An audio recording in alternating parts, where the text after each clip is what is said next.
Testing 1 2 testing.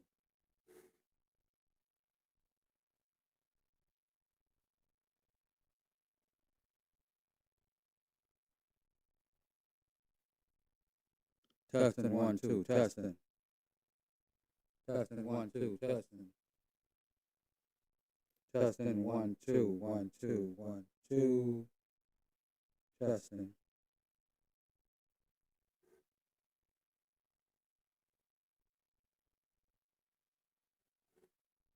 Testing 1 2 1 2 testing. All right, fam. I'm gonna try to get this started. Uh, Peace and blessings to you. This is Thursday.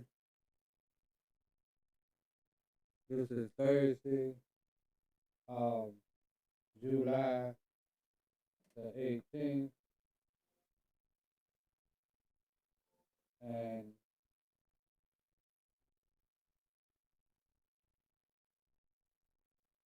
what I'm getting ready to do, fam, is finish the presentation I started. Hang on a second, fam. So I'm trying to finish the presentation that I started. All right. Now, as you know, I've been doing screen checks and stuff like that, trying to get the stream right. And I was doing all right until I had a little boo boo. Hold on, fam.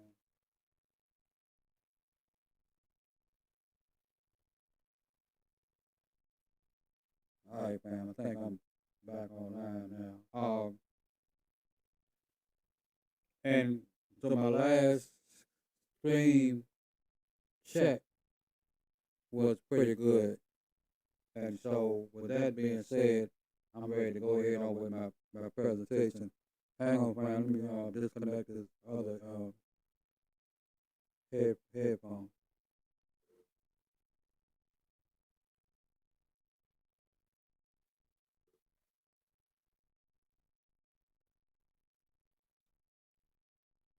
So tonight is going to be another fine J Moppet TV presentation. Okay, we're going to get into it in a few seconds. Let me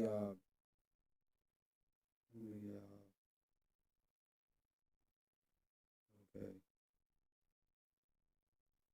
Yeah, so let me do a couple things right quick, fam, and then we're going to be on our way.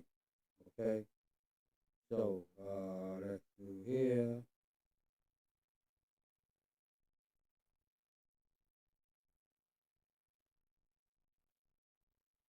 Okay, and let's do.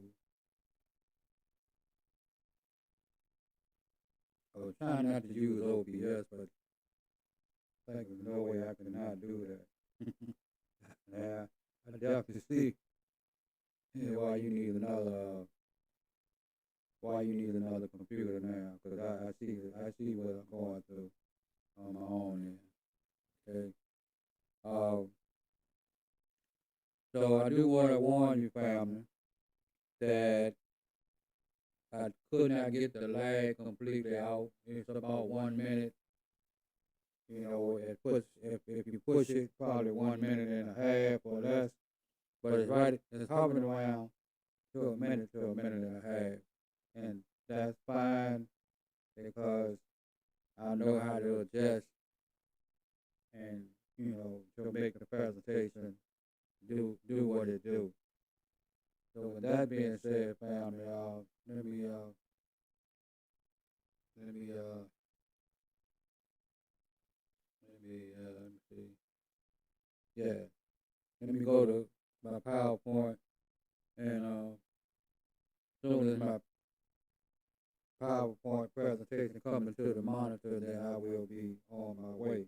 So again, peace and blessings, family.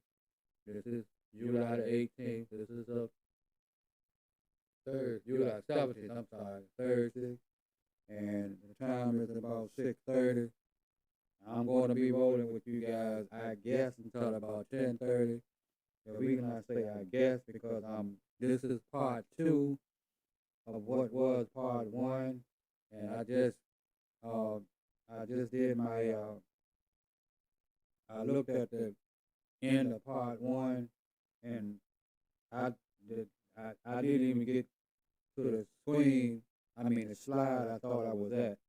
So that's fine, fam. We're gonna get this done today. So uh so welcome to another J Mafia TV Experience presentation.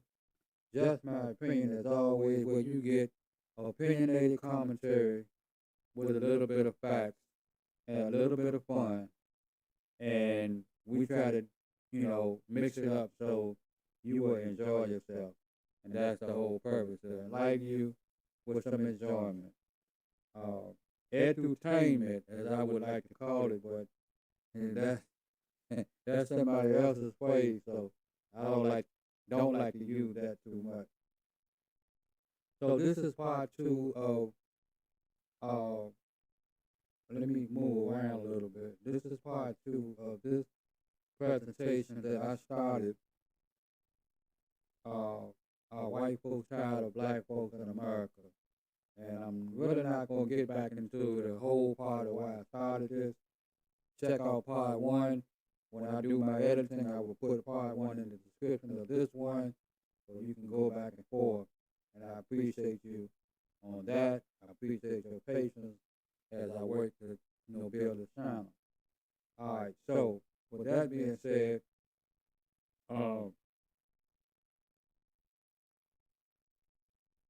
Yacub is a teaching that came out of the most honorable Elijah Muhammad teaching in the Nation of Islam. And like I said, I'm gonna move around so I can share what I'm dealing with. Most honorable Elijah Muhammad wrote a book called Message to the Black Man in America. Now he written other material as well, but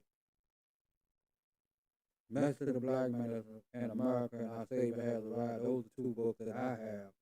So I use Message to the Black Man in America as the base to get the information that I'm presenting to you. Wasn't trying to reteach this teaching.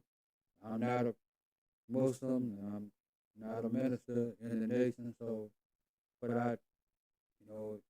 Yacub is one of my favorite teachings of the teachers. And I know, excuse me, fam, I know we're not supposed to be partial to any of his teaching, but for some reason, Yacub is my favorite. So, and one of the reasons I decided to do this is because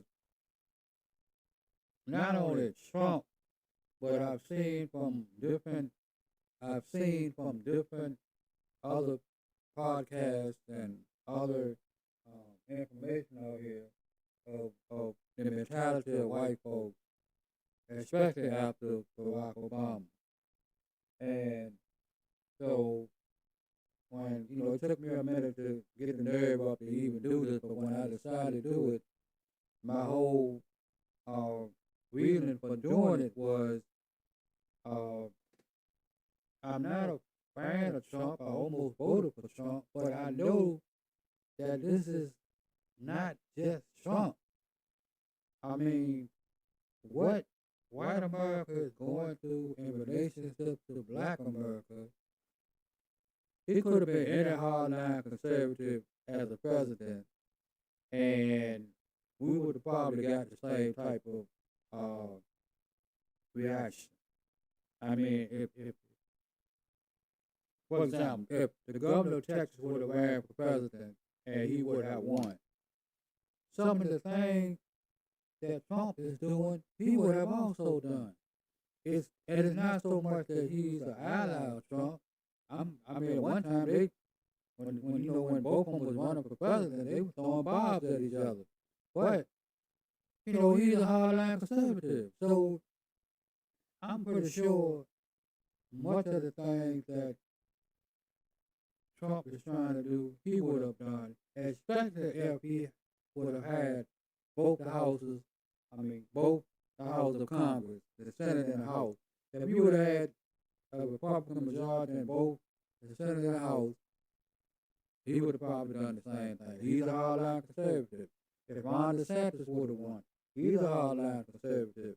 If the lady Huckabee, I think she, Mike Huckabee's wife, she's a hardline conservative. Marjorie Taylor Greene, as crazy as she is, she's a hardline conservative. So I'm saying it's not just Trump. This is a mindset amongst white folks that the only thing Trump did was just wake it up, but it was already there. I'm going to prove that to you guys in this presentation.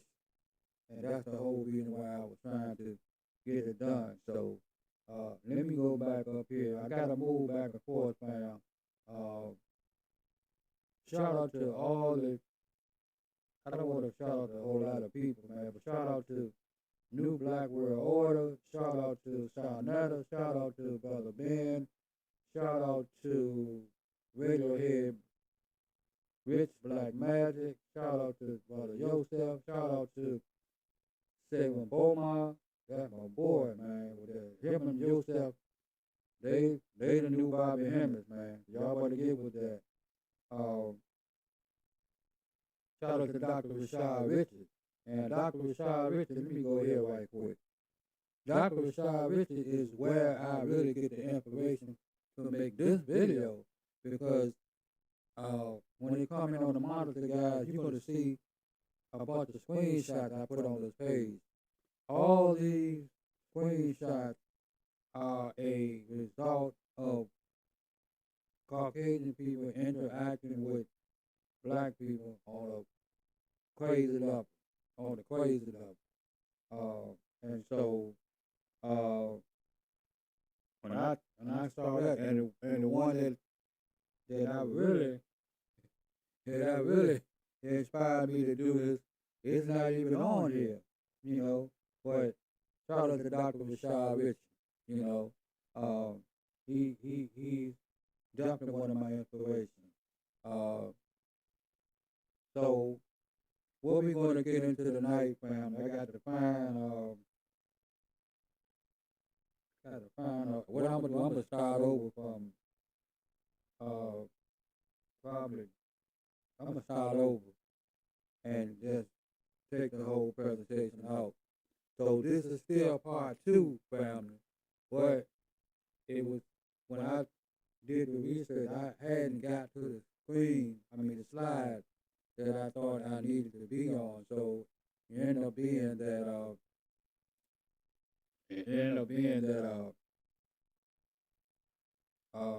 I need to start all over. So while I got this down here, I see it on the monitor, so I'm gonna do this right here. Now, like I said, these are screenshots of videos that Dr. Rashad Richards presented. And so like this one over here, let me see if I can make this a little bit bigger.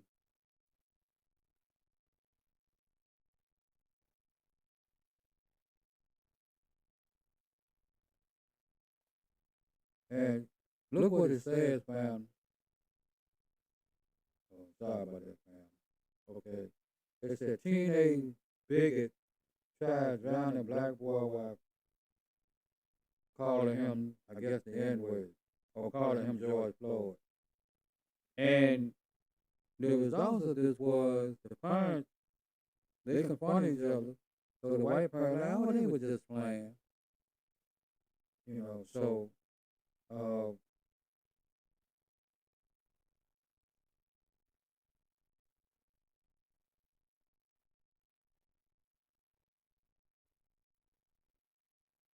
I don't know.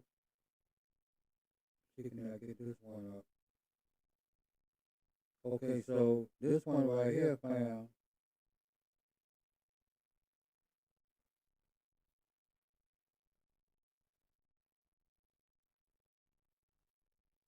This one right here, these were two black truckers who was in Dennis, and the people in Dennis, for no apparent reason, decided they wasn't going to save them.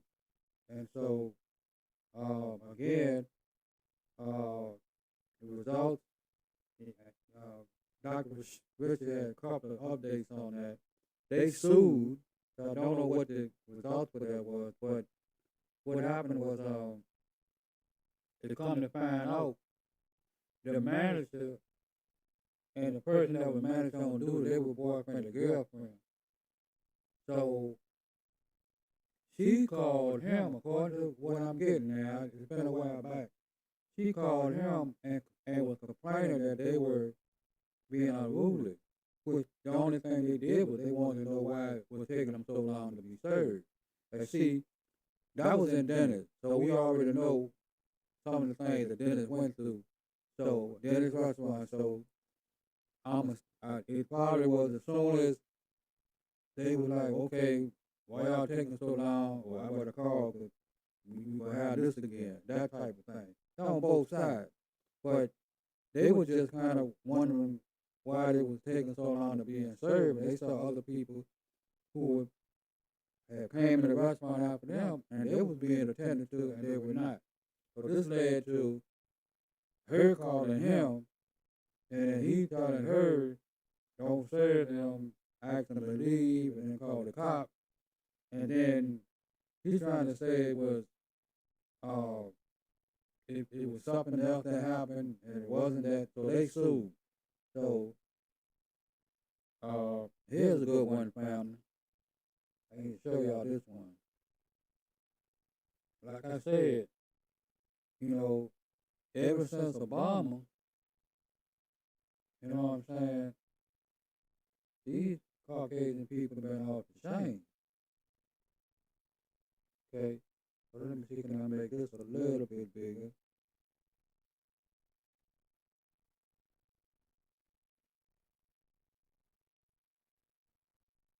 Okay, slide it over here. All right, now this one right here was a K9 cop fired. This is very interesting, family.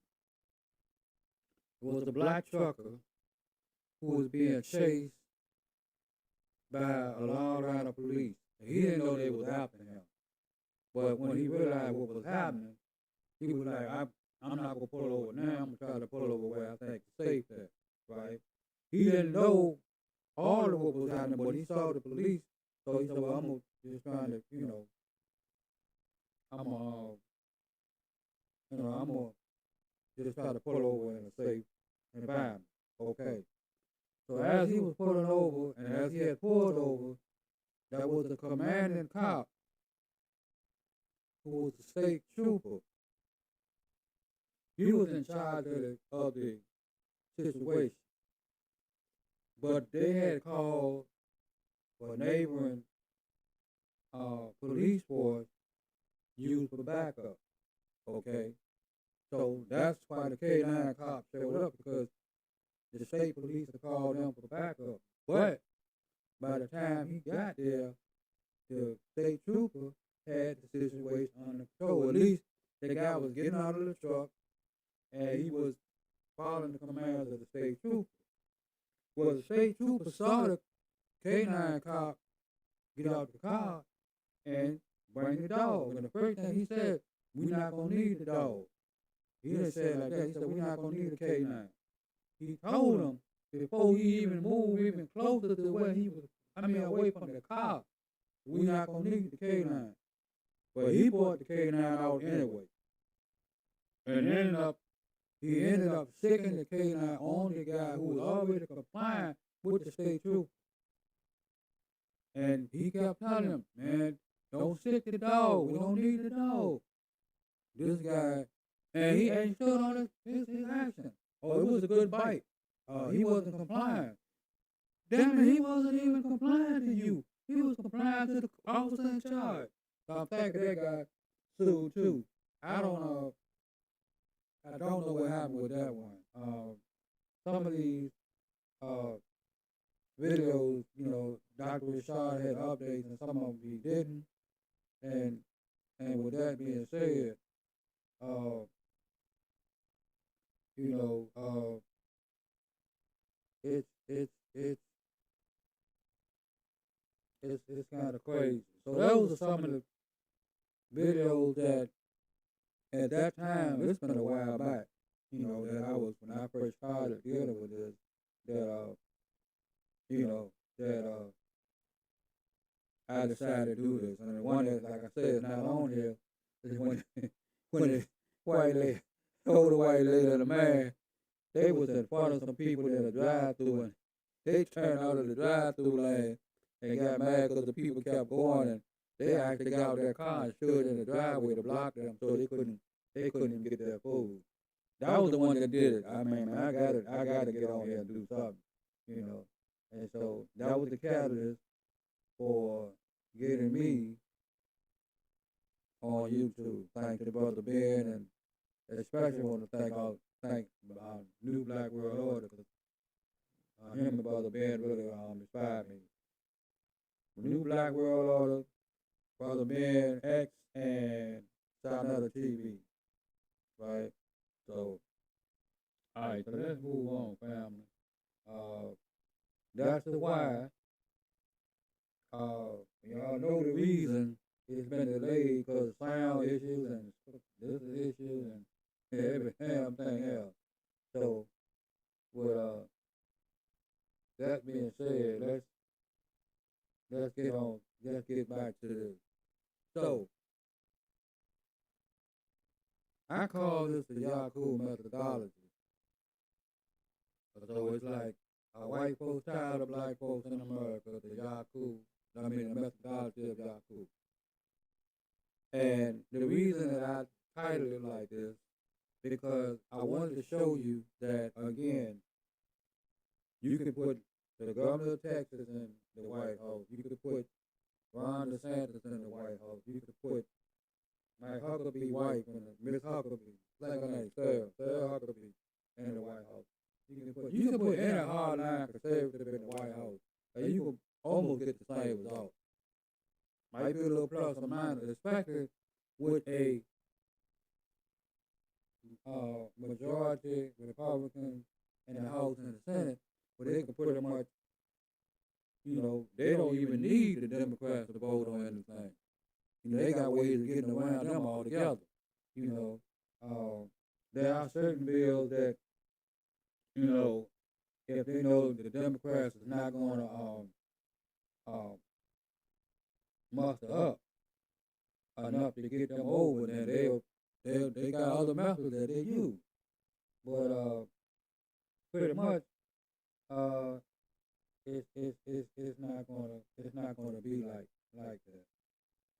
So with that being said, now I'm gonna take you back one more slide, and then I'm gonna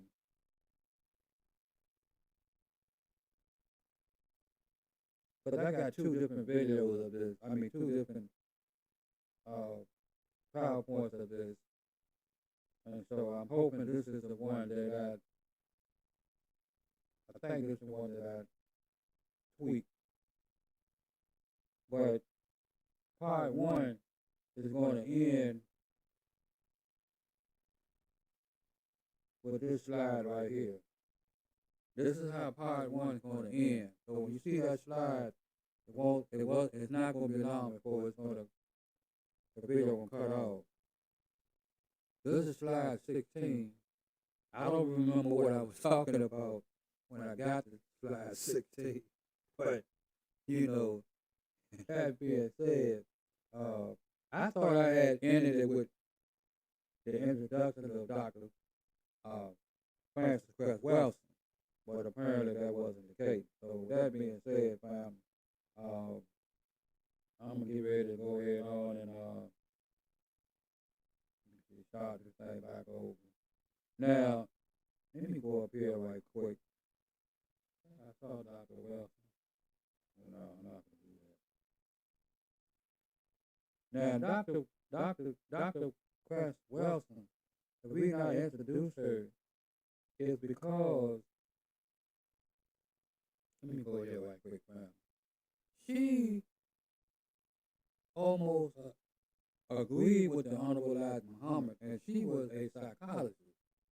So basically, she analyzed white folks from a psychological perspective, and she did it with not only just a psychological perspective, but she also did it with the understanding that uh, uh, with the understanding that uh,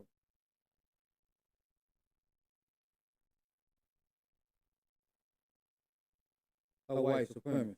So she was analyzing, she was psychological analyzing white supremacy in the minds of the white folks and the whole concept of how they use that for their basic survival. Okay? Alright, so with that being said, let me, that's so on.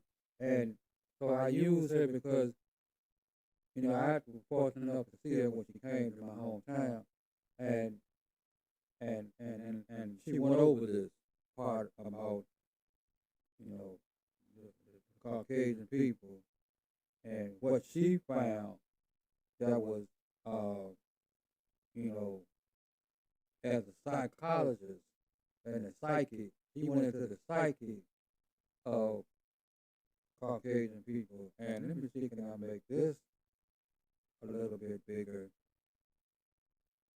It's coming up real good on my monitor, y'all. I don't know how y'all seeing it with my monitor saying I'm doing pretty good with this. Okay, so, okay. Now, Dr. Frances Quest Wilson, this is her psychological analyst of Caucasian people, along with the white supremacy ideology, right? She described white people as as the genetic defective descendants of a recessive genetic mutant. I'm gonna repeat that, family. She described white people as the genetic defective descendants of a recessive genetic mutant, right? So that's the closest she came to agreeing with the most honorable Elijah Muhammad and uh his teaching of how Yacub brought white folks into existence. You'll see that as we go forward. What she said that the ideology of white supremacy is designed to protect them because they are those that understand the truth of who they are. They see themselves as, genetically inferior. He didn't come out and say that, but that's basically what he's saying in so many words. They're genetically inferior. And so the only way they can counteract that uh, uh, the only way they can counteract that genetic inferiority complex is to create a system where they protect themselves and they use force and they use guns and laws to keep that going on all around the world. You know what I'm saying? Especially against melanated people. So, all right. So, let me share one more thing with you, then we'll move on from there.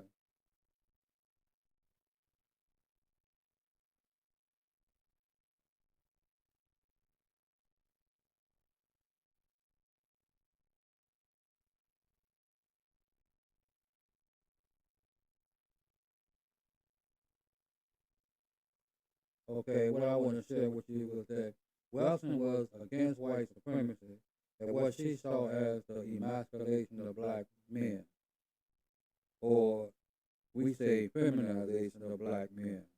And so, if someone is and feel like they're inferior to you, the best way they can conquer you is feminize you and take away your strength to make you look weak so that they can be strong. Okay. She theorized that white people were the first people with albinism. I might not be pronouncing it right, but albinism, which is albinoism, in another way of saying it, but that's not. And they were driven out of Africa by black natives. Now I've never heard anyone else say that, so don't know if that's true or false. Uh, I mean, in earlier times it could have been because someone did an experiment where they put a albino, it was a albino animal, and the other animals were darker, and these animals they came together and attacked the albino animal and killed it. So it's, I mean, it's not saying that it, that it, I'm not saying that it didn't happen or did happen or whatever. I'm just saying that's a possibility. So that was the. And remember now, Dr. Wilson, her thing was they were genetically inferior. Okay, so this is out of the Most Honorable Elijah Muhammad book. Let me bring this down so y'all can see it. Message of the Black Man, right? And this is, we're gonna go over this again, but this is Yacub understanding from studying the black germ or the black man, that there were two people in him. One was black and one was brown. This taken from the Honorable Elijah Muhammad, Message of the Black Man in America, page 112. And I forgot to share that with you on Dr. Wilson's book. Because I actually got that from Wikipedia. So I didn't get it directly from her book. But anyway, but that still is her work, the ISIS paper. That's the name of the book, the ISIS paper. Okay. So, and then he says, with it, this is the Honorable Elijah Muhammad speaking about Yacub. He said, with his wisdom, he could make the white, which he discovered was the weaker of the black giant, which would be unalike. So this is what I'm saying.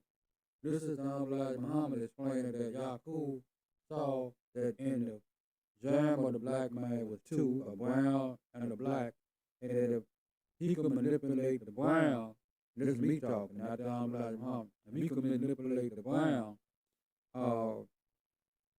he could create the white race. But he would create them out of the weaker germ. Now, no, not the stronger germ, but the weaker germ. So,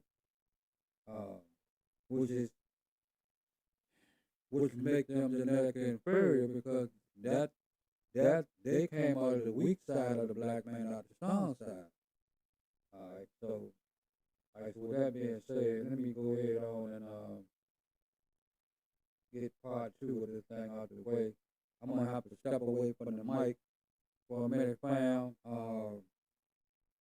So just hang on for a minute and get my screen right again.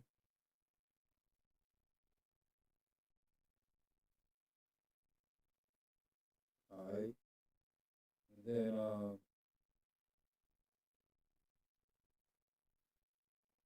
gonna step away from the mic for a minute, fam, and just hang on.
All right, fam. Excuse me. I'm back.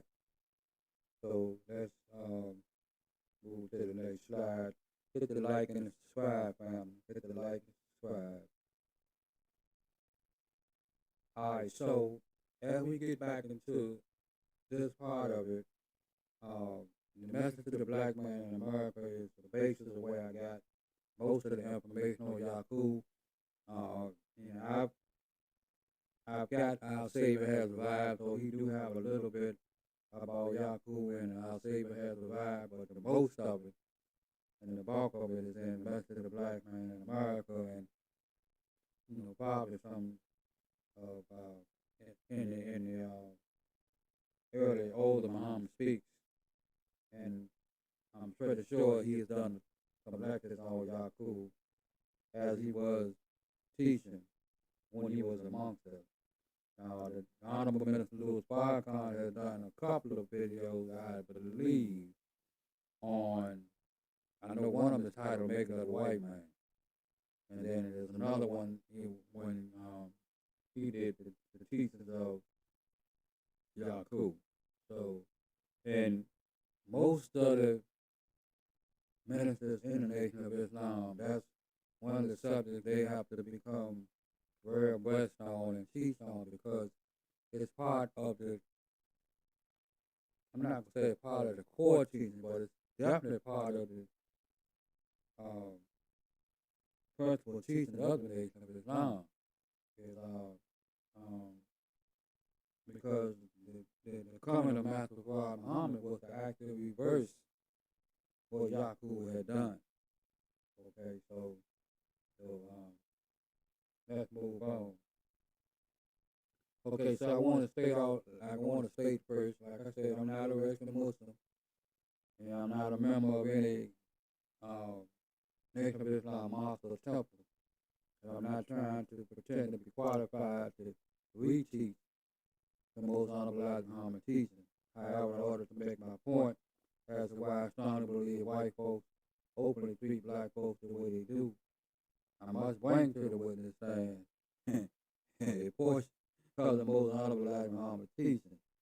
And so respected his teaching on Yacub, and I sincerely believe that the methodology Yacub used to bring white folks into existence fortified the mindset of white folks to always want to control over, rule over black folks in particular, but anybody darker than white folks in general.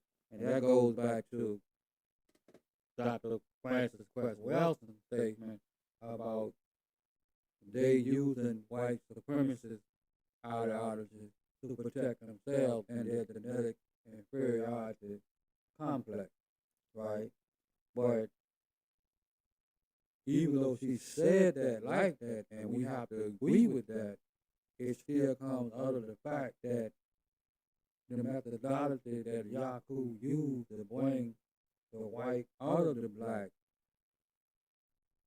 caused the white not to have any love or respect for the black. And anybody, like anybody that's pale doesn't have respect for the darker. I mean, like, well, we'll see that when we get into this. All right. So let's keep moving, family. Let's keep moving. All right. So even though the Honorable Elijah Muhammad gave us this story of Yacub, it's not the first time that there has been so-called information put out there that a group of people a group of people, we can go to a group of people, try to create another race of being. If you're familiar with the so-called Emerald Tablets, which was supposed to be written by Thor. And let me give you a little background on that, family. Thor and Hermes is one and the same. The Greeks try to make it seem like Hermes and Thoth are not the same, but I also studied esoteric teaching. And I'm trying to be blunt with you, esoteric occult teaching. And as a student of that school of thought, you have those who are writers and teachers of that ideology. Some of them will tell you Thoth and Hermes are the same people. Because basically, Hermes is a Greek name for Thoth. And Thoth is also the Greek name for Tahuti. Because Tahuti is actually the Kemetic Egyptian name. So you got Thoth, well, you got Tahuti, and you got Thoth, and you got Hermes. They're the same people. Well, the only physical person that represented that type of mentality was Amenhotep the first. He was the actual person. Thoth, some say he real, some say he a mythological person, some say he a god, and whatever, But Amenhotep was actually a real person, and he was the father of medicine. The Greeks don't want to give him that credit. He was the father of magic, and the father of writing, and the father of a couple other things in Egyptian Kemetic times. And so Thoth was supposed to embody most of what Amenhotep was like. Okay? So I'm not saying that Thoth and Amenhotep is the same thing. I'm saying that if Thoth, Tahuti, and Hermes are not real people, right, then the person behind their information and mentality and ideology is most likely Amenhotep the first. That's just my opinion, fam. You know what I'm saying? But in the Emerald Tablet, it is said that the Kemetic people tried to create another race of people, and they were called the Timihu, right?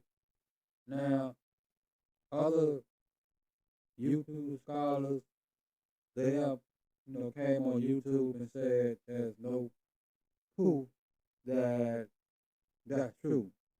So we'll go with that, but it's in the Emerald Tablet. And all the thing they're saying is that there's no proof that the people they tried to create were white people. The only catch-22 I say to that is there weren't no white people on the earth back in those times. You know what I'm saying? So if somebody was trying to create another race of people, then they would be the only people that wasn't here. I'm not saying I know actual factually that's true. I'm saying that, if they wasn't on the earth at the time of the Emerald Tablets, that's supposed to happen at the time of Atlantis. So, the one that was underwater. So if they were on the planet at that time, so let's just say that the Kemetic people try to create another race of people where we could say it could have been them, but okay. Then there's also the part about the Anunnaki. Okay. The Anunnaki is said that they did create another race of people for the purpose of them being slaves. Because what happened, and I just got this from my man Seven Bomar, who just broke this down in one of his videos. When I edit this, I'm going to try to find a video so I can put it in there. So when I finish editing, all the information will be there. But in his video, he went back to the earliest known information of the Anunnaki people. And what happened was, when they came to the earth, and the people was already here, they decided to make slaves of those people that were already here. So Enki, who was Enki? It was one of the people who was an Anunnaki, but he was actually placed in charge of the humans that were here, or the beings that were here. So he was between the beings that were here and the Anunnaki that was on the ship. And he would go back and forth and, make concessions or try to make agreements or whatnot. A war broke out because the people ain't want to be slaves, so they started fighting the Anunnaki, and they was like, well, we got to find a way to deal with this. So I don't know where it was Enki or Neil, but one of them said, well, he came up with an idea to create another race of people, and then that race of people that he create would be the slaves. And the Anunnaki was like, well, we don't care what you do. We ain't gonna be the slave. You know what I'm saying? So it worked out like that. Um, so that's the second time that you get that one group of people trying to make another race of people. You got the Emperor Chaplet story, and then you have the Anunnaki story, and then you have the most honorable Elijah Muhammad with the Yacub story. So that tells me that our people, the original people, they were playing around with this thing. You know what I'm saying? Because, you know, there's an old saying, somebody say something 3 times, there gotta be at least some truth in it. You know? Yeah. So with that being said, family, we're gonna move on. So and keep in mind, family, this is nothing that uh this is nothing that you can't read and find some information on a smaller level. Like for example, John Elijah Muhammad used the term grafting, okay, but another term for it is genetic engineering, which ain't nothing but biological science. So, and that's what they use today when they use the cloning and all that other stuff, genetic modified organisms, it's genetic engineering.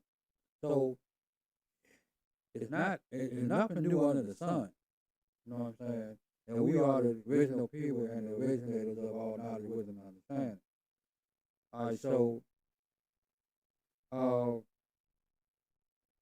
in his groundbreaking book, The Message to the Black Man in America, the most honorable Elijah Muhammad had a section called The Devil. It starts on page 100 and ends on page 133. It has other subsections within those pages describing who is, what is, and how the devil was made. On page 103, under the subsection, the making of the devil, the most honorable Elijah Muhammad begins describing the conditions upon the earth before the birth of Yacub. On page 110, the most honorable Elijah Muhammad begins introducing the reader to that wise scientist named Yacub, often called the big-head scientist, who was predicted to come by the 23 scientists 8,400 years ago. So that's the beginning of Yacub. Okay? So if you have Message to the Black Man in America, go to page 103 under the subsection Making of the Devil, and then go to page 110, and you'll start to be introduced to Mr. Yacub. All right? Let's keep moving. So, on page 110, the most honorable Muhammad teaches that on Yacub's birth, his discovery of magnetic energy within the universe, and his desire to use this information to attempt to create a weaker people out of the original black people, and to have those weaker people rule the strong original black people. This was all the idea of Yacub, who was born out of the 30% dissatisfied black people on earth at that time. Now, family, when the message is saying that there's always a small portion of the people that are dissatisfied, and that small portion of the dissatisfied can always be taken aside by someone who, you know, a little more sharper, a little more wiser in information, and make it sound good. Because that's basically all they're doing. You know what I'm saying? They're the message. Well, I haven't heard the master say this, but have heard Honorable Minister Louis Farrakhan say that. He said it's truth mixed with falsehood. And mixing truth with falsehood. You know what I'm saying? And I'm not gonna say the master never said it, but I've heard the most honorable I'm sorry, the most honorable Mr. Louis Farrakhan. I've heard him say it. So, and I've heard ministers within the Nation of Islam say the same thing. So, and so, and most of the time when people uh come with something brand new, even if it's good, who they gonna want to talk to? The people who are dissatisfied with what's going on now. You always get to dissatisfied because you're going to use them to make your change. You know what I'm saying? All right. John Black Mama also, as I also said, I'm sorry, family. For some reason, I'm not seeing it like I did the last time. Didn't have problems reading it, but yeah, I'm getting older, so my eyes, whatever. Also, as I said, not being a Western Muslim or any temple of the Nation of Islam, I will not try to reteach verbatim most honorable Elijah Muhammad's teaching. However, in order to show and prove my belief that white folks today treat black folks the way they do is because of how Yacub brought them into existence. And we'll see that as I go on. I must rely on what the most honorable Elijah Muhammad taught to do so. All right, let's keep it moving. Excuse me responding on my words, fam. I might have to just slow up because I don't want to sound like a babbling bird brain.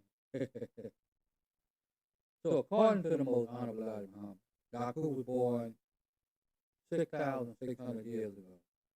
Yacub was born out of the 30% dissatisfied black people amongst the earth.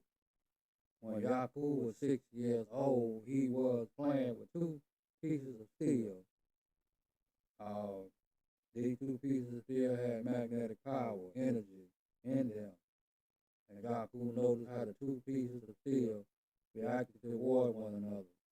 Because of the magnetic energy that was naturally in this type of metal, while playing with this magnetic metal, Yacub told his uncle that when he become of age, he, Yacub, would make a people that would rule his uncle's people. To put this in greater context, Yacub used God's commanded language. Yacub said, I am going to. And what I mean by that, when you say I am, that's a powerful phrase to use in a certain, when you're asserting something about yourself and emotion that you're trying to bring in. When you say I am that I am, that's a powerful statement. So Yacub at 6 years old was talking like a god. I am going to make a people who shall rule you and your people. At 6 years old. And Yacub was essentially talking about his own black people. So, and let me say right here, family. When I first heard the message, he encouraged us not to call Yacub a devil and look down on him as a devil and all that. I couldn't understand that. Because I was like, why would the messenger ask us not to talk about this guy who clearly had no love for his own people? But now I understand why the messenger had that mentality about Yacub. Because despite what he did, if you look at even the beginning of what he was about to do, it shows you how meticulous and persistent and convincing he was to himself that he was going to be the one who brings us about. And so the message wanted us to look at the example and the tenacity that he put into himself to even bring this about, showing you that if you do the same thing on a positive level, then look what you could accomplish. You know, because like we say in the esoteric teaching, you got positive energy and negative energy. So if you vibrate to the positive energy, things, positive stuff will come out of it. Vibrate to the negative energy, negative will come out of it. And then when it comes into existence, you have to let it run its course for to get the end result. You know, uh, so so the message he wanted us to kind of beam in on the attitude this dude had, man. I mean, at 6 years old, you telling somebody I am going to do something, man. That means that our people have that power within themselves. You know, Master probably wanted us to look at that too. So he was like, don't get into, you know, calling the guy a bad name, calling him a devil and all that stuff. Just understand the methods. Just understand the way he did about doing what he did and study that. And so now I understand that, you know. So Yacub, a young black child, had envisioned making another people to rule his own people at 6 years old. Yacub understood who he was and what he was born to do. And that's what the master was wanting us to pick up on. Look at this guy. Look at his mindset. Look at how he's building himself up to do this. You know what I'm saying? So, yeah. Born to make trouble, to break peace, kill and destroy his own people with a made enemy of the black nation. Now this is, I got page 112, Message to the Black Man in America, so apparently I got these quotes from that page. At age 18, Yacub had finished all the colleges and universities of his nation and began preaching on the streets of Mecca. And at 18, he already moving with the idea he had at 6 years old, which is, I mean, what, 6 years old, and then 18 years old. He's moving. He on it, and he never left the focus. I mean, look at all that time between 6 and 18, and he's never lost focus of doing what he said he was going to do, So, I think the message wanted us to look at all that, because those things are important. You have to have that tenacity if you start out with an envision and you have to carry it out. And that's, you have to have tenacity to do that. All right. So the birthday slide, Yacub had learned from his studying the germ genetics of the original black man under a microscope, that there were two people in him, the original black man, one black, the stronger, and one brown, the weaker. And I put my own words in it, but this is taken from page 112 of the Message to the Black Man in America. Now, and then I got an actual excerpt. This is an actual excerpt from Message to the Black Man in America, and it says, he said if he could successfully separate the one from the other, he could graft the brown germ into his last stage, which would be white. And that was the idea of Yacub bringing the white man into existence. So what my point is, the methodology of which he did that, he caused hatred for the lighter races. I'm sorry, he caused hatred for the darker races as the lighter was coming into existence. So that was that was the whole that was the whole idea behind that. It's like, hey, well, I'll show y'all when I get into it, but let me say this right quick. You start off with the black, and then Elijah Muhammad said after, and I go back into this, after about 200 years, there were no no black people, only brown people. So the process of going from black to the brown people didn't like black people. And we'll get into this. I don't know if I'm gonna go from slide to slide because okay, so go back right quick. Okay, yeah.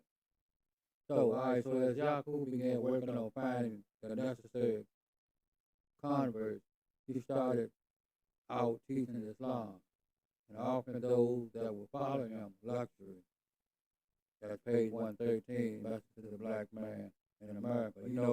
There's a saying in the nation that if you follow the teaching of the Honorable Elijah Muhammad and Master Muhammad, and that's another thing I want to say right quick.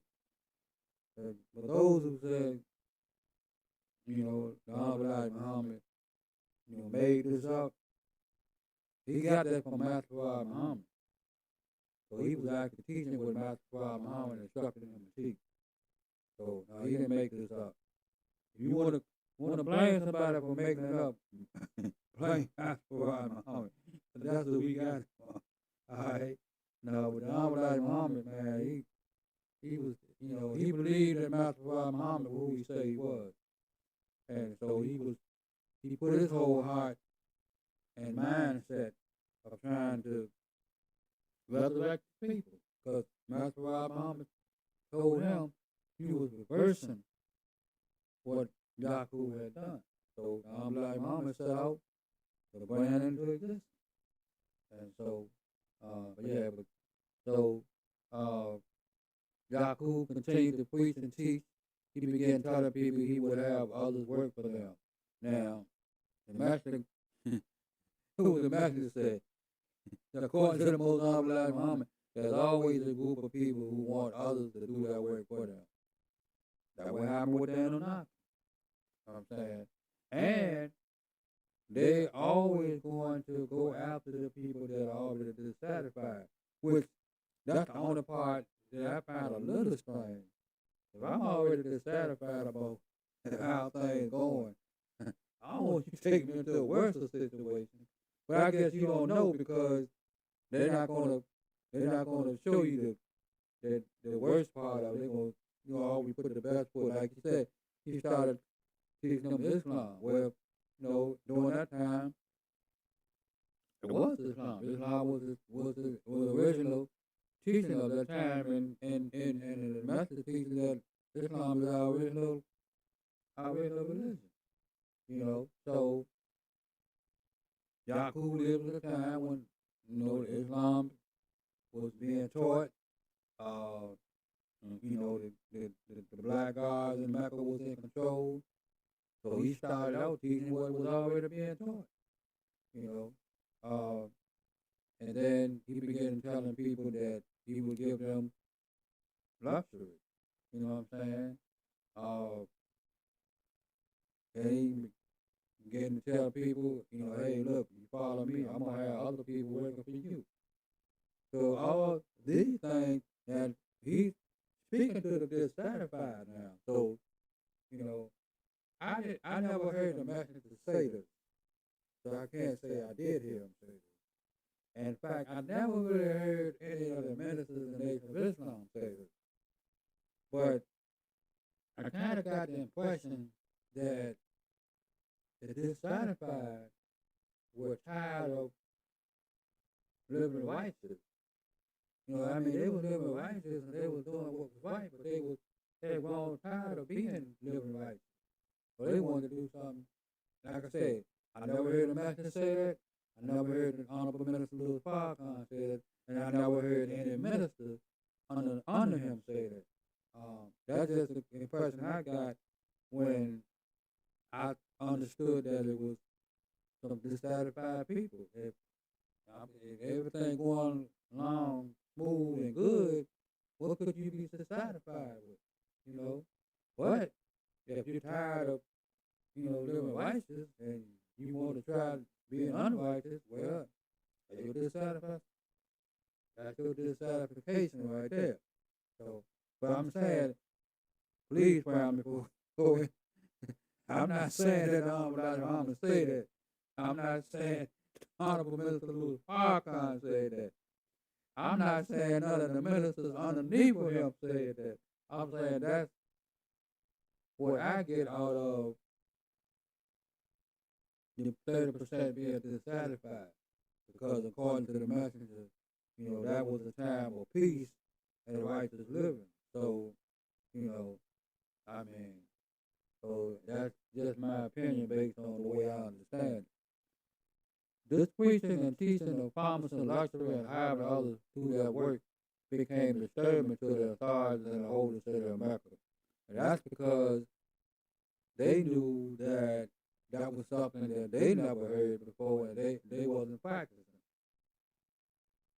See what I'm saying? So they already knew what this guy was teaching was something off the radar, And you can find it on page 113 of the Message to the Black Man in America. They authorities decided to begin arresting those who believe in and follow Yacub teaching. Again, page 113, Message to the Black Man in America. Surprisingly, however, as the authorities were arresting those believing on Yacub, the authorities would go back and find still others teaching and believing it. So, Yacub magnetism on the 30% dissatisfied is going so well that they're arresting the people for following him because of what he's teaching. And yet when they go back out there, it's still more people coming forward. And of course, once you started arresting people, everybody want to see what's happening there. You know what I'm saying? So that happens today. Okay, so again, page 113, Message to the Black Man in America. Finally, Yacub himself was arrested. But this only caused the followers of Yacub to increase their teaching eventually, and after continually arresting Yacub followers had filled all the jail. Page 113. So, all right, family. So, here we got a dude who was teaching something different. The people in America, the authorities, they alarmed by it. They started arresting his followers. So they were like, hey, man, this dude teaching something that's crazy. So, okay. So they started arresting him. Then they arrest Yacub. But that only increased their attention, and now the people still want to, hey, you want to follow him. So hey, man, that's so let me read this again so I won't get. Finally, Yacub himself was arrested, but this only caused the followers of Yacub to increase their teaching. So when you arrest their teachers, they like, okay, well, now we gonna just double down on what we doing. You know what I'm saying? Eventually, after continually arresting Yacub followers had filled all the jail. Page 113, Message to the Black Man in America. So, they done arrested so many of his followers, they ain't got no more space. Jails is running over. And they still coming forward, But he's striking a nerve with that 30% dissatisfied. He's making them listen and pay attention. And he's letting them know, hey, if you tired of this, well, I got something that's brand spanking new. And you're going to love it. You know what I'm saying? So anyway. All right.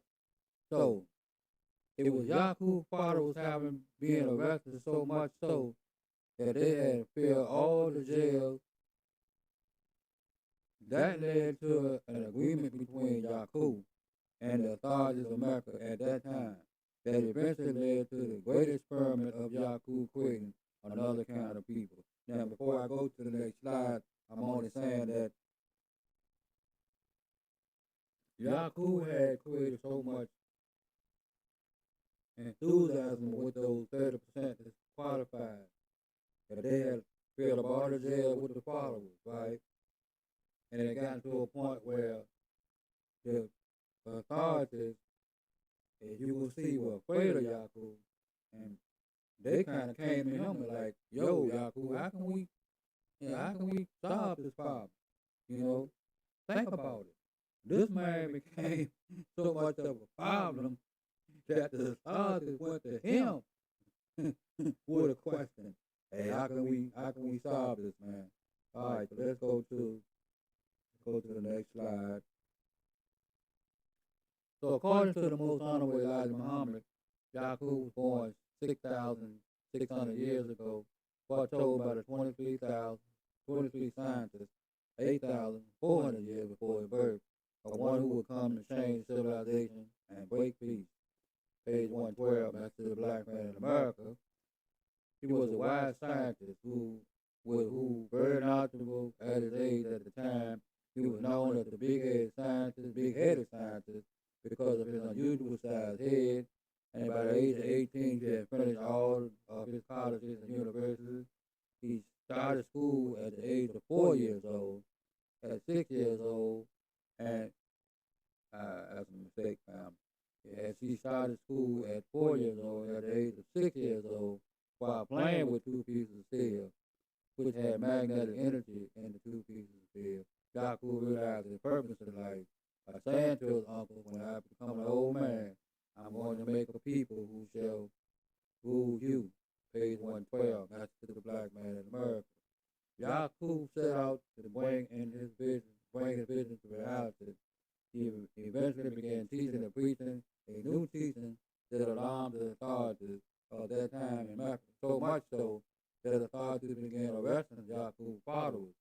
Page 113, back to the black man in America.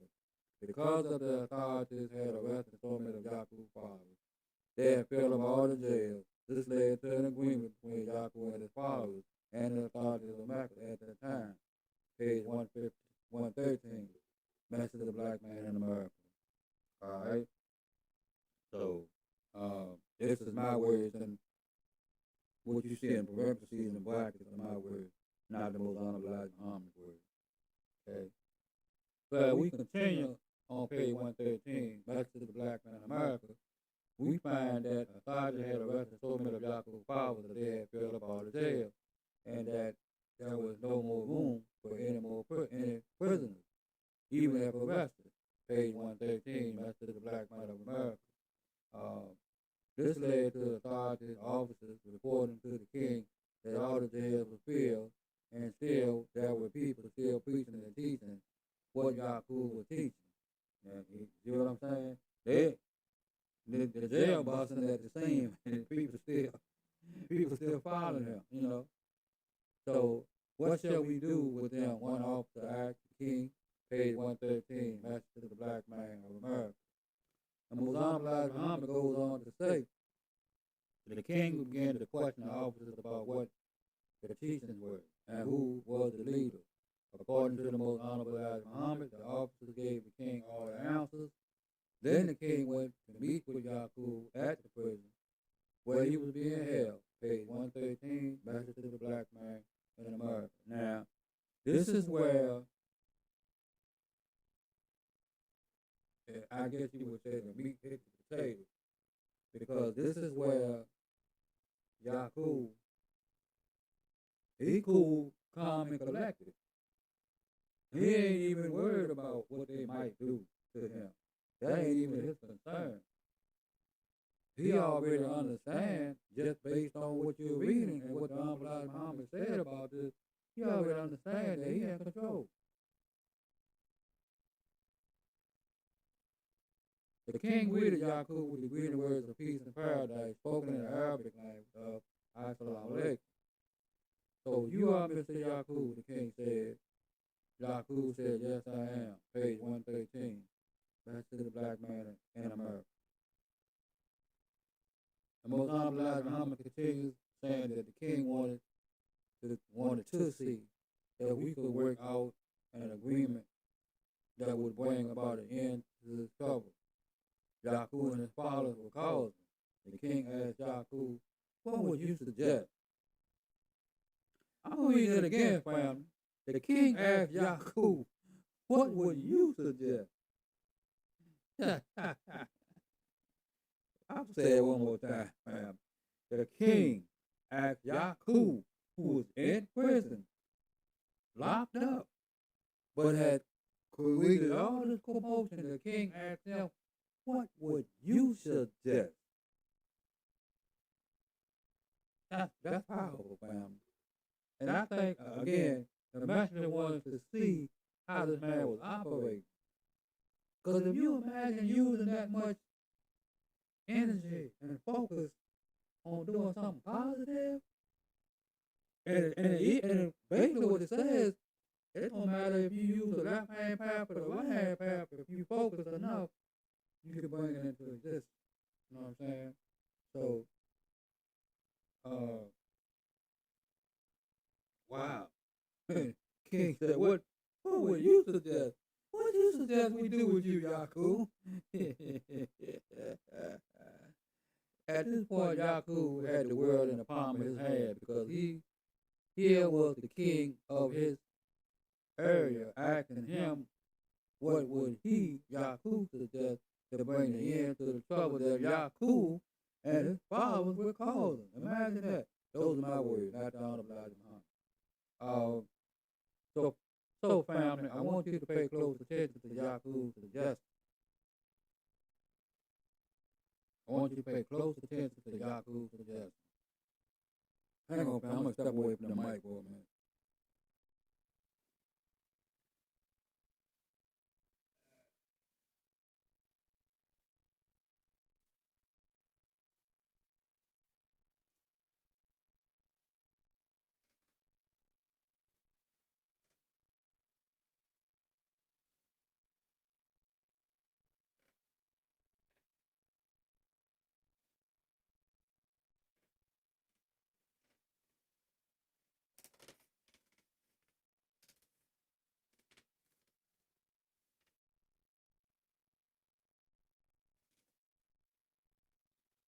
All right, pardon me, fam. Pardon me.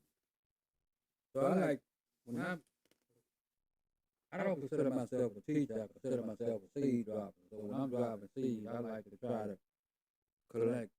connect dots to the things that you hear, but you may not know the origin of it. Okay? And I'm not saying verbatim this is the exact origin, but you will see the parallel when I bring it to your attention. Right? All right, so I want you to pay attention. Yacub said, if you would give me and my followers everything we need to start a civilization as you have, and furnish us with money and other necessities of life for at least 20 years, I will take my followers and we will go away from you. Page 113, Message to the Black Man in America. And that's what Yacub suggested to the king. Okay? All right. So now, leave my daggone back to my class. I'm playing my eyes, trying to go back and forth.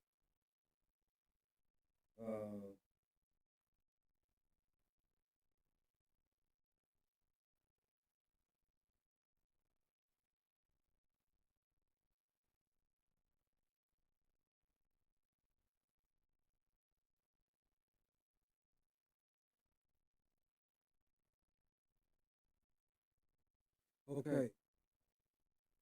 In the Muslim program, what the Muslims want and what the Muslims believe. Point number 4.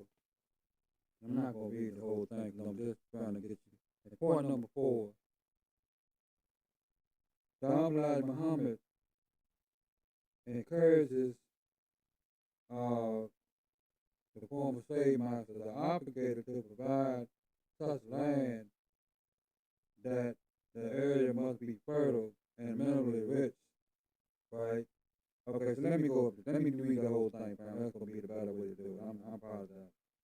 So if you want our people in America whose parents or grandparents were descendants from slaves to be allowed to establish a separate state or territory of their own, either on this continent or elsewhere, we believe that our former slave masters are obligated to provide such land that the area must be fertile and minerally rich.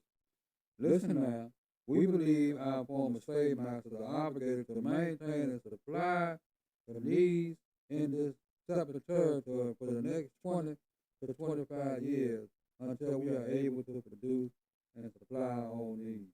So, Yacub is saying, if you give me and my followers everything we need to start a civilization, furnish it with money and other necessities for life for at least 20 years, me and my followers will go away from you. So the Honorable Muhammad is saying, if we use the same process for us to separate from the Caucasian people, if they give us, because that's one thing I've heard the minister say, it's not going to be peace between us until we're separated. And so he's like, if you allow us to separate and give us what we need to be, to maintain ourselves for 20 years, after that time we should be able to provide and produce for ourselves, And don't think that they haven't done that, because that's exactly what happened to the state of Israel. Because that was Winston Churchill and America doing, So we know that can be a successful plan and it can work. Hang on, family. Put this down.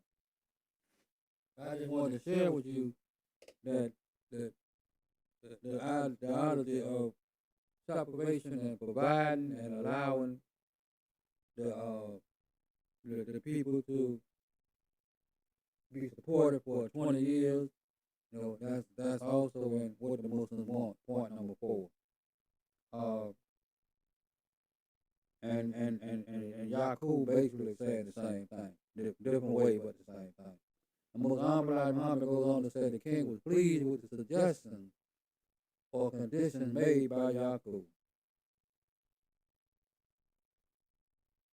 And this is not the king saying, look, Yacub, you causing so much trouble, you filling up my jails, we gonna do X, Y, and Z to you. No. This is the king saying, Mr. Yacub, you filling up all my jails. I don't know what else to do. What would you suggest?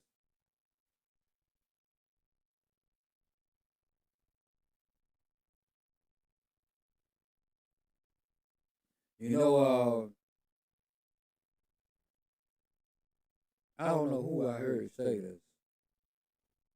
I don't want to say I heard Honorable Mr. Louis Farrakhan say it, because I'm not sure.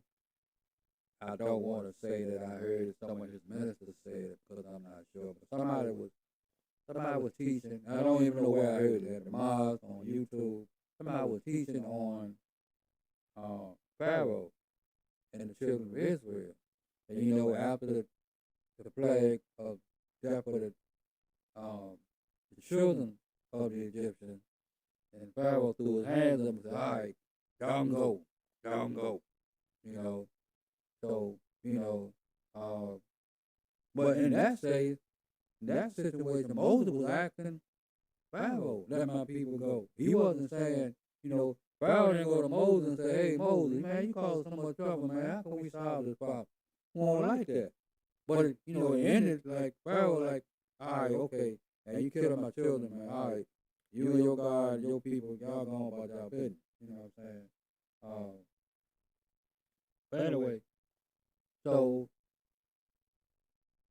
the Honorable Muhammad goes on to say the king was pleased with the suggestions or conditions made by Yacub and agreed to take care of them for 20 years. King agrees to that. until Yacub's father was able to go for themselves. King agreed to that. Page 113, Message to the Black Man in America. Please remember this, family, when you get near to the end of this presentation. All right? Because it's just the beginning, family. It's just the beginning. So where we at? Let me go to the next slide. Hope y'all all right, family. Hang on, family. Let me check something out right quick. Hang on. Okay. All right. So, well, I got a whole lot of things right. This is my second presentation from checking on things, and according to YouTube, I'm in good standing. So, I mean, some come up with whatnot, and I can understand that too. But yeah. So anyway, all right. So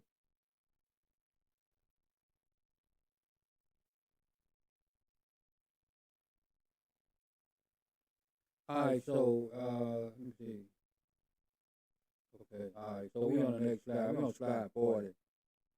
Okay. So as I said, we moved to the end of page 113 in the Message of the Black Man in America.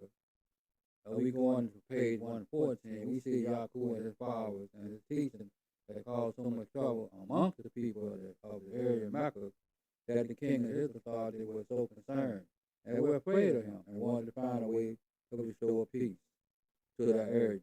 So much so that the king was willing to make an agreement with Yacub based on Yacub's own suggestion. Yacub gave the king a suggestion as to what he thought would be reasonable for him and his followers to leave the area of the king and go to the area of their own. The king liked Yacub's suggestions and not only agreed but began preparations to fulfill Yacub's suggestion. Page 113, Message to the Black Man of America. Now here's the king. Now he got his people helping Yacub go into exile. And we keep on moving, right? Now, family, here's where J-mopping on my part really begins. See, because I strongly believe that all the problems that black folks have had and continue to have with white folks are a direct result of Yacub's methodology of bringing white folks into existence.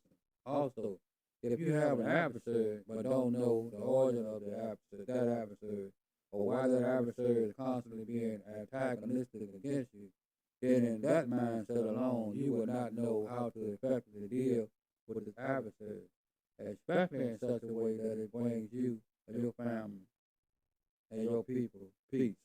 Now, what I was saying, family, is that Yacub has gotten to the point where he's got the king bowing down to him to help solve a problem that he started. And it's going to end up being that Yacub will separate from him, right? So if we could just look at that, not only has the Honorable Elijah Muhammad suggested that we separate, he was the first one. Well, I'm gonna back up. Garvey was the first one, but Garvey wanted us to go back to Africa, which is the same thing. But the master was like, we don't have to go back to Africa, but we can just get away from them, either in America or somewhere else, just have a separate territory. But you had Garvey, you had Honorable Elijah Muhammad, Honorable Prophet Noble Drew Ali didn't specifically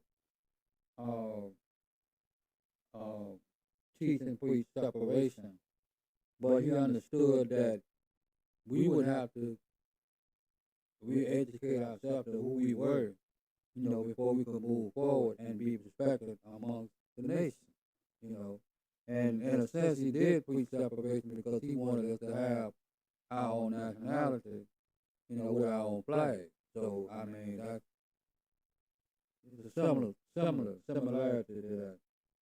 So with that being said, family, let us continue on Yacub's journey to making this people that would rule his own people. Yacub, a young 6-year-old black child, had envisioned making this other people to rule his people. All right, we go to slide. Next slide. So after the king and his authority loaded all of Yacub's followers on the ship at the seaport, the ship set sail to an island in the Aegean Sea called Pelon, also called Patmos in the Bible. While all of his followers were loaded into the ship, Yacub examined all of them to see if they were 100% with him and to see if they were healthy and productive people. If not, Yacub would throw them off, off the ship.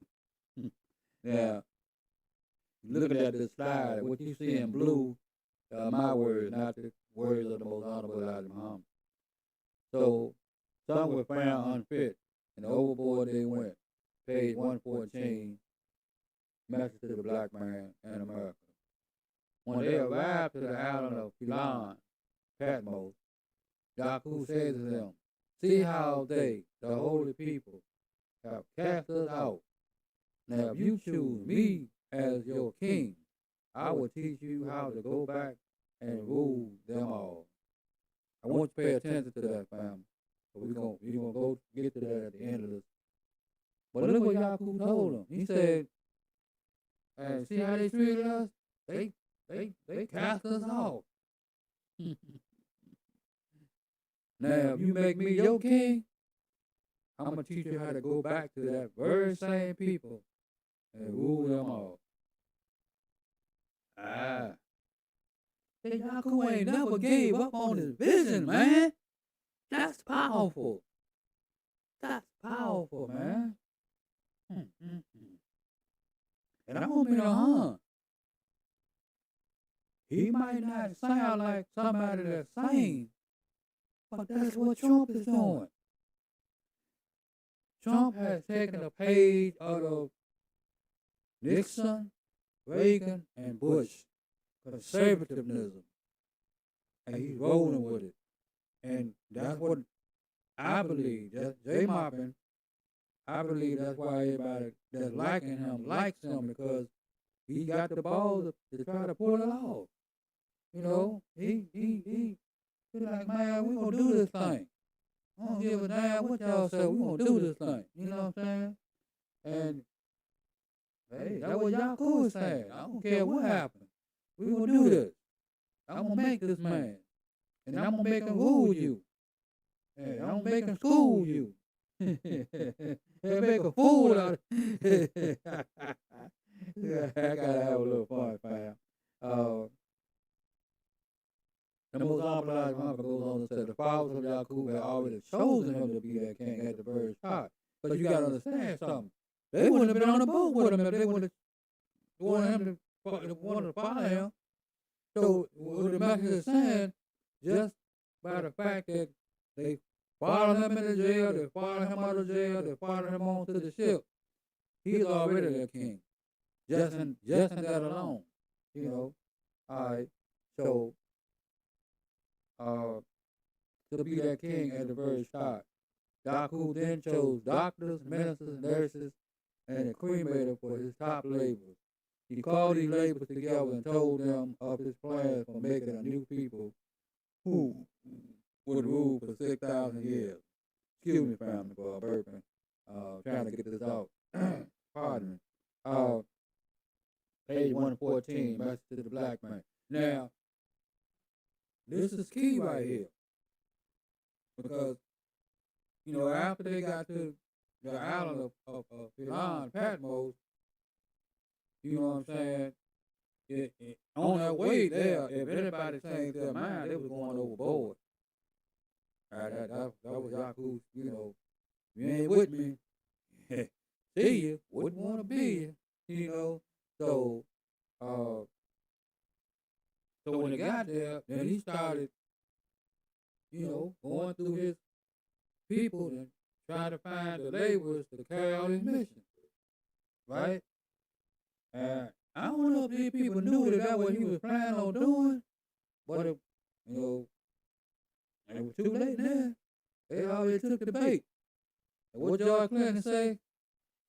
When you take the bait, you carry the weight for a long time, you know. So anyway, so he called the laborers together and told them of his plans for making a new people who would rule for 6,000 years.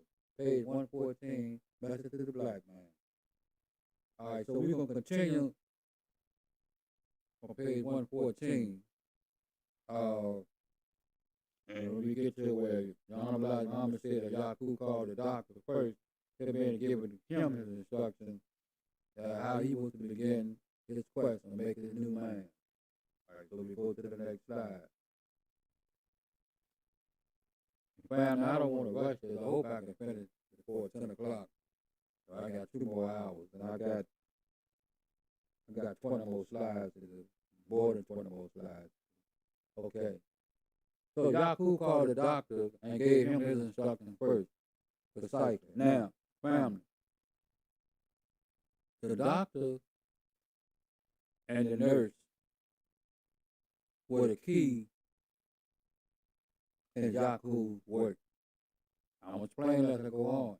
See, because the doctor began the process, and the nurse was there to bring the babies into existence. And from there, she would control what happened to the babies.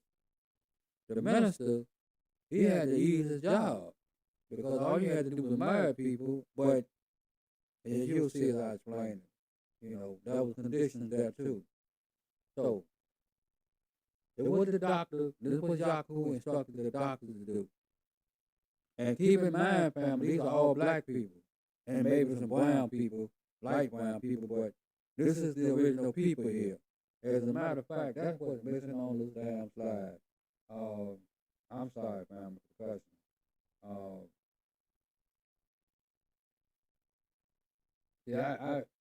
I did 2 of these. I did 2 of these presentations, and one is I should have deleted the one that I no longer needed, and saved the one that I wanted to save. Okay, and that's the problem. And I don't know which one is which. Excuse me, family, I look for this. But here's what I was going to say, family. When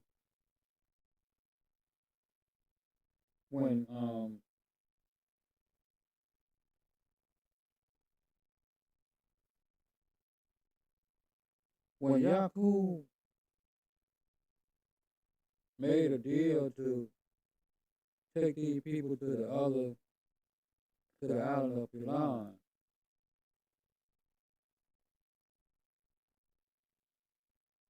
it was a total of 59,999 people. Yacub made 6,000 people. So it was 59,999 black people, maybe light brown people, that left Mecca and went to the island of Pilan. Now, out of those 59,999 people, Yacub would turn all of those people into white people. Okay? All right. So, and when they go back to Mecca, they're going to be white. They're not going to be black. They're not going to even look like, so I took that slide out. I should have. I apologize, family. I'm doing a lot of apologizing tonight. Man. I want to get this done, family, because if y'all listen to what I'm saying, most of what y'all read, then y'all be better off. You know what I'm saying? Because I'm trying to show you that when you run into a male Karen or female Karen or a white person that want to argue with you because they feel like they're entitled to a parking space and entitled to not serving you or whatever, this is where they're coming from. They ain't coming from Trump, because before Trump you had Nixon, ain't coming from Trump. Before Trump, you had Ronald Reagan, and before Trump, you had George Bush Jr. Well, George Bush Sr.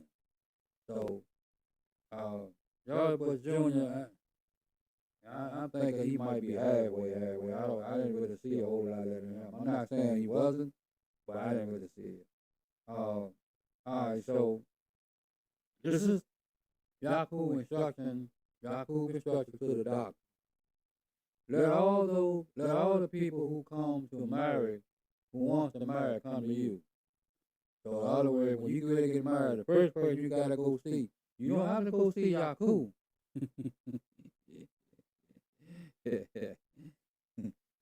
he could have Yacub could have been better. He would have said, look, y'all two can't marry, but y'all don't even look right. You know what I'm saying? But no. He said go see the doctor. If two real black ones come to you, listen to the language now. If two real black ones come to you, use a needle and take some blood from each of them. Go into a room and pretend. I'm gonna back up now, because I don't think y'all heard that one. If two real black ones come to you, use a needle and take some blood from each of them. Go into a room and pretend to examine their blood to see if their blood was mixed. Now, time out. He said pretend to do that, meaning he ain't even really examining the blood. That's the first lie, family. That's the first lie. That's the first lie. Okay? All right. Let's move on. Then tell each of them they would have to find another mate because their blood would not mix. Now, these are my words in blue, family. That was a lie. Yacub did not want the two of the darker black people to marry because he wanted to get rid of the darker black people and only have the lighter brown people. My words, not Donald Black Muhammad. What I'm saying is, that wasn't even true. He said pretend to do that. Act like you're doing it. Fake like you're doing it. You ain't even examining the blood. But that's a lie, family. That's the first lie. Give them, the two darker people, a certificate for the minister warning him not to marry them because their blood did not match. And that's a lie. That's a lie, fam.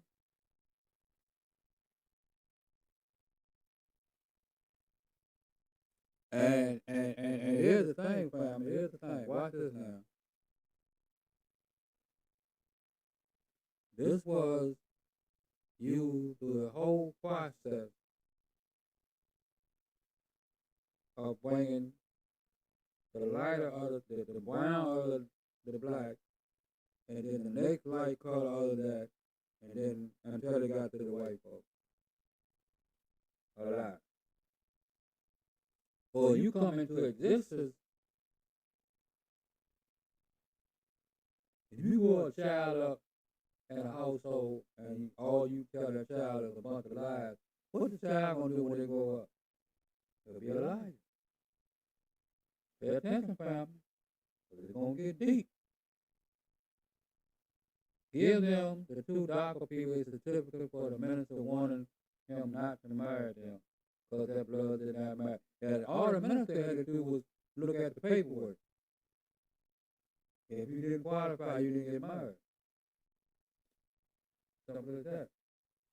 You know, I don't know why they just didn't tell the people when they came out, because he pretended, hey, the blood didn't match. Y'all came out. He did say he told them they had to find another mate, but I mean, you know. Anyway, if two brown people want to marry, take some blood from them, each of them, pretend to examine their blood. Again, pretending, tell them that they're eligible to marry, and give them a certificate.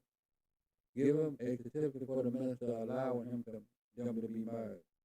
This was not a total lie, but there was nothing wrong with the blood of the two darker black ones wanting to marry either. My words, not Donald Black Muhammad. Okay? Now, Yacub's order was to be strictly obeyed. It would be death to anyone who disobeyed Yacub's order. The most honorable Elijah Muhammad goes on to say that Yacub made all of his slaves liars. And this, we at the end, the bottom of page 114. Back to the black man in America. But that's where the lies come in. You know? So when we say that, well, everybody said that white folks are always lying, there you go right there.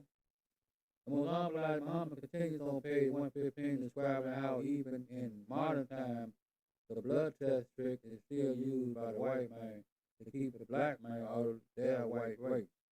But they, the white race, are allowed to mate with black women, which help destroy the black race. Now, I've heard Dr. Umar Johnson talk on that, you know, which is, you know, one of the concepts that can we all just get along and all that stuff. What we don't understand about that was still a twofold plan favoring white folks. You want me to explain to you? Plain and simple. Let me go back and read this. It's still used by the white man to keep the black men out of their white race, but they, the white race, are allowed to mate with the black woman. That's how I'm talking. Now, what's going on is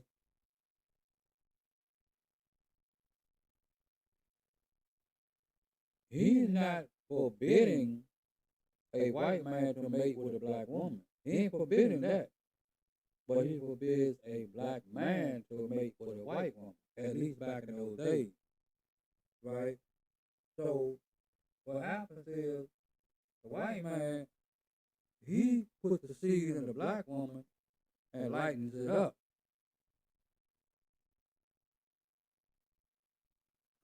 Say it again. And that may have been some time when that black woman gene was so dominant that the lightning didn't ever show up.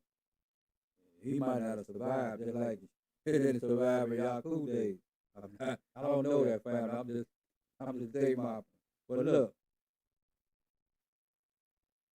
but the black man can't mate with the white woman to darken their seed. Why? Because they want to keep the dark ways out of them so that they won't get darkened up. Right? So the go along, get along thing was favoring them too. They just put up the resistance, and, but they were favoring them too. All right, let's keep on moving here. The most honorable Elijah Muhammad goes on to say that the use of the blood test today is to see if the people desiring to marry have any contagious germs in their blood. Now, what the message is trying to show us right here is that's the reason they say that they continue to use the blood test. I don't know if they still use it today in 2024, 25, but that was on the surface. What was really the reason was to keep from race mixing. At least to keep from race mixing where the black man won't go into a white woman or won't be married to a white woman. Now I remember reading something about very light skinned black folks being so light skinned that they could pass for being white. I remember it talked about how now this is something I read on the internet, y'all. I remember it talked about how a blood test would often be used to determine if the very light skinned person had any nigger blood in them. And that was also the blood test. Okay? I cannot say verbatim, but it's just my opinion, J-Mock, that's where the one drop rule came in. According to Wikipedia, in the 20th century, a one drop rule was adopted by most southern states and flourished even more during the Jim Crow era. The one drop rule basically said any person having at least one drop of Negro blood will be considered a Negro. And I paraphrase that from Wikipedia. Okay? Now,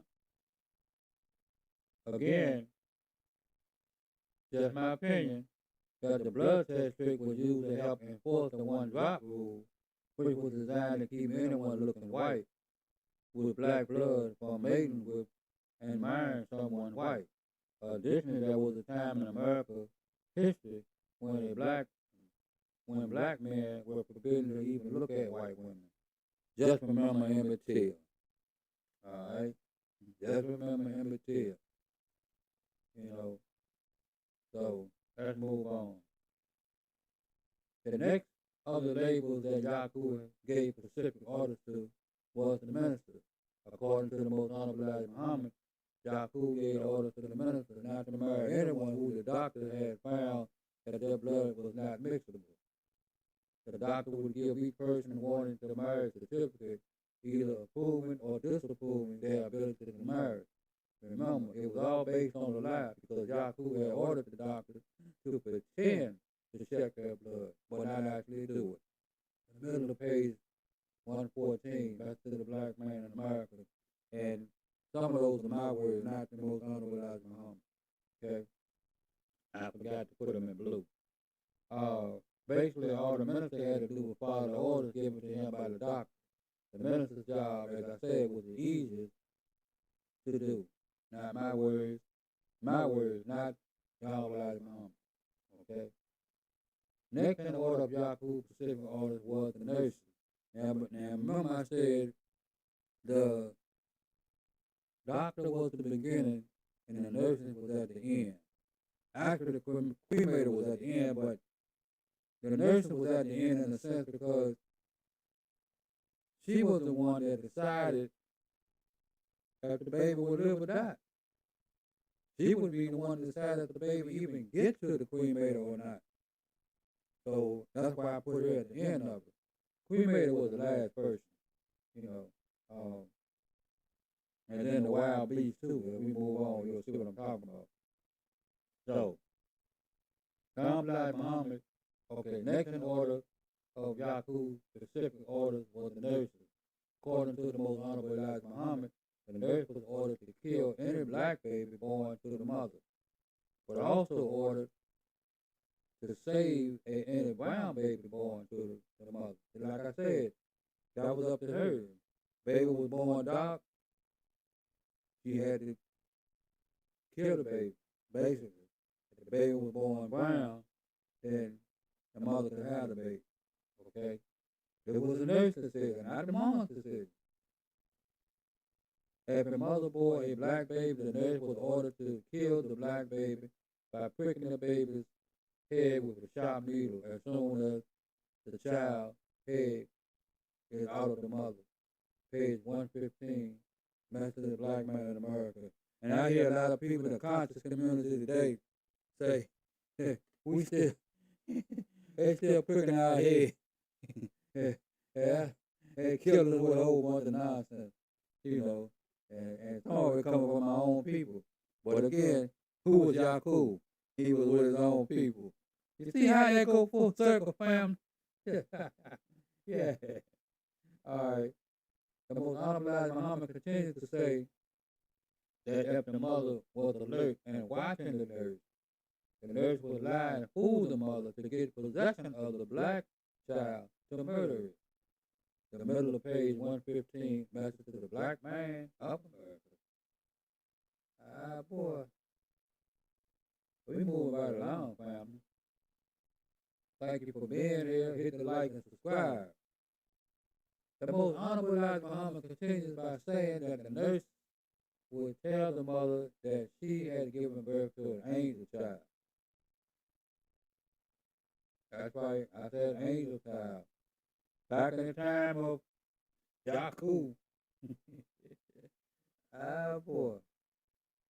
Well, Muslims believe in angels, so okay, we, you know. Anyway. But the way she is putting this together doesn't sound like the way we are taught about angels. We are taught angels are in the form of well-made men. Anyway, But let's move on. Okay, the Most Honorable Elijah Muhammad continued by saying that the nurse would tell the mother that she had given birth to an angel child. The nurse tells the mother that she, the nurse, would like to take that black angel child to heaven. That's like spookinism right there, y'all. Back in Yacub days. So when the mother dies, she would have a room with her child in heaven. Because her black baby was an angel.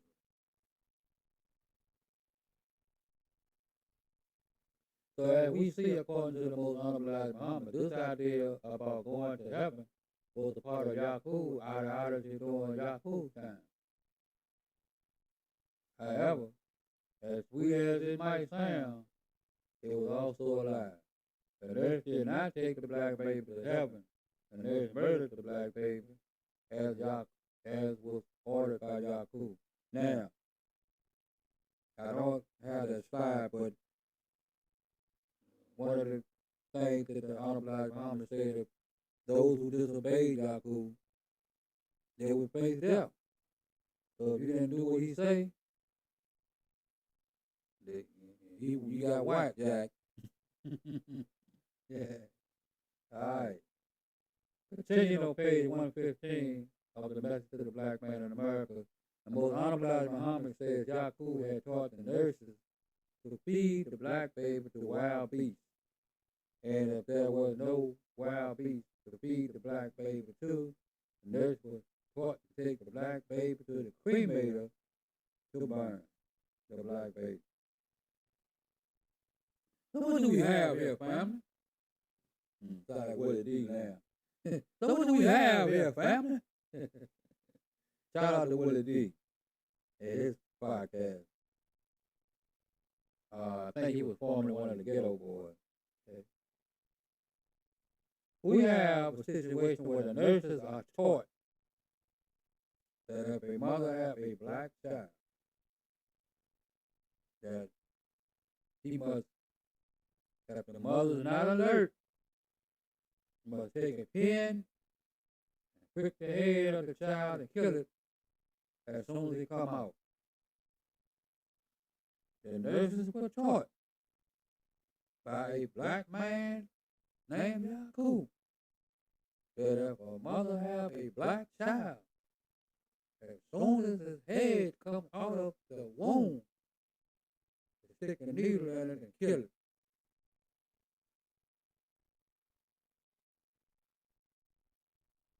The nurses were taught that if the mother was alert, she would try to trick the mother into getting possession of the baby by telling the mother, you have an angel child. I must take him with me and take him to heaven. And when you die, there'll be a room for you and your baby in heaven. That was Yacub was telling the black nurses to tell the black people back in that time. That's a lot of spookism, family. Ah, boy.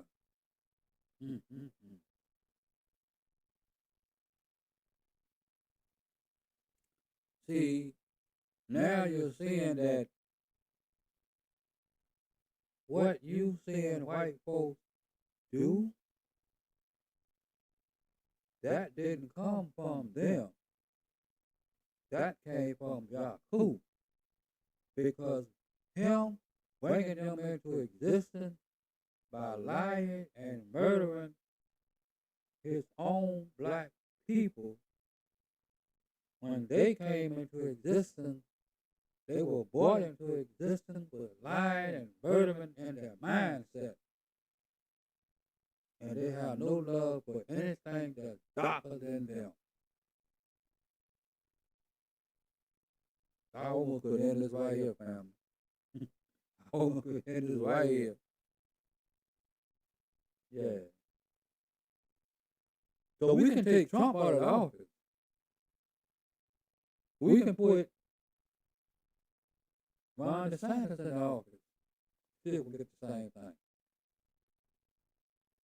We can take Ron DeSantis out of office, put the governor of Texas in office. I'm using them because we know they're conservatives that align themselves with Trump out of it. But I'm just saying, it ain't got to be him.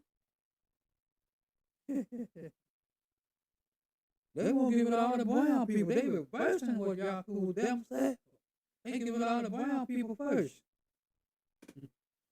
You don't want to know what I'm about to say next. Yeah, boy. Make America white again. All right. Continuing on page 115, a message to the black man of America, the most honorable Elijah Muhammad said Yacub had taught the nurses to feed the black baby to wild beasts. Now, somebody put on YouTube, Facebook, a meme where they said that white folks was using black babies for alligator bait. I don't know if that's true or false. I don't have no actual facts on that. But, the idea of feeding a black baby to wild beasts, that didn't come from the white folks back then Jim Crow days. You know what I'm saying? I'm just saying, I'm not excusing them, I'm just saying, but it ain't come from them. It came from Yacub. One that looked just like me and you. Alright. If there were no wild beasts to feed the black baby to, the nurses were taught to take the black baby to the cremator to burn. Burn, baby, burn. Burn. I couldn't let it go, fam. I was right there. All right. Family, I want you to pay close attention to the methodology Yacub had his nurses to use to kill and get rid of black babies. Yacub wanted to eliminate all black babies and all black people, period. Yacub only wanted to save the brown, lighter-skinned babies. Family, I need you all to look at this because this is why lighter and white folks think they are better than the darker black folks. And that did not come from white folks. No, I'm not excusing their behavior. It didn't come from them. You're just living out a mindset that was placed in them. All right. See, that's why the Honorable Muhammad said that I'm paraphrasing the story Honorable Minister Louis Farrakhan said that Honorable Muhammad told him that there were no good in white folks. And, the minister's like, wow. He didn't question it all about Muhammad because, he didn't. He just said, yes, sir, the Holy Apostle. But that's why the Honorable Muhammad said that. Because Master Prophet Muhammad is telling him how they were born into existence. They were born into existence with a hatred for anything darker than them. Francis Cress Wilson said they are genetically inferior. They are afraid of anything darker than them. But now they got that AK-47 or that Glock 9mm or some hand grenades. They ain't afraid of nothing. Gunpowder was their best friend. All right, so let's move on, family. As we continue near the end of page 115 of the message to the black man in America, we find the most honorable Elijah Muhammad saying that what happened if the mother had a brown baby instead of a black one. Now pay attention, family. Pay attention. The most honorable Elijah Muhammad said that if it was a brown baby, The nurse would make much ado over it. The brown baby. Oh, you got a beautiful curly haired baby. You got a beautiful good hair baby. And would tell the mother that she has given birth to a holy child. Not an angel child, but a holy child. Your love is like the Holy Ghost. And that she would nurse it for the next 6 weeks. Now remember, it was a black baby. The black baby couldn't even nurse her child. He couldn't have possession of it. I mean, and can you imagine a mother knowing she done gave birth to a baby, but she can't even hold it, or look at it, or see it? Mm-hmm. The nurse also said the brown baby would be a great man if it was a boy baby. Shall they pump up the light over the dock? Pay attention, family. Now, family, remember that this whole experiment that Yacub was undertaking was based on Yacub believing that he could bring another race of people on Earth that has never existed before, never has been a part of the Earth environment before. Yacub had this in his mind since he was 6 years old, while he was playing with 2 pieces of magnetic steel. And never gave up on the thought, never gave up on the idea. And this is the beginning of the process, because he's telling the laborers what he wants to do to make this happen. All right? Pardon me, family. So,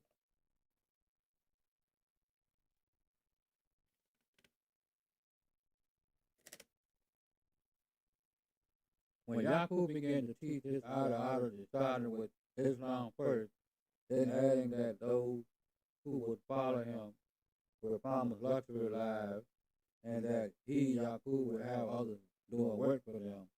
His Yacub teaching attracted many followers, so much so that the king in the area where Yacub was teaching had ran all up, what I was saying, and had ran all of them up. Let me go to the next slide, family.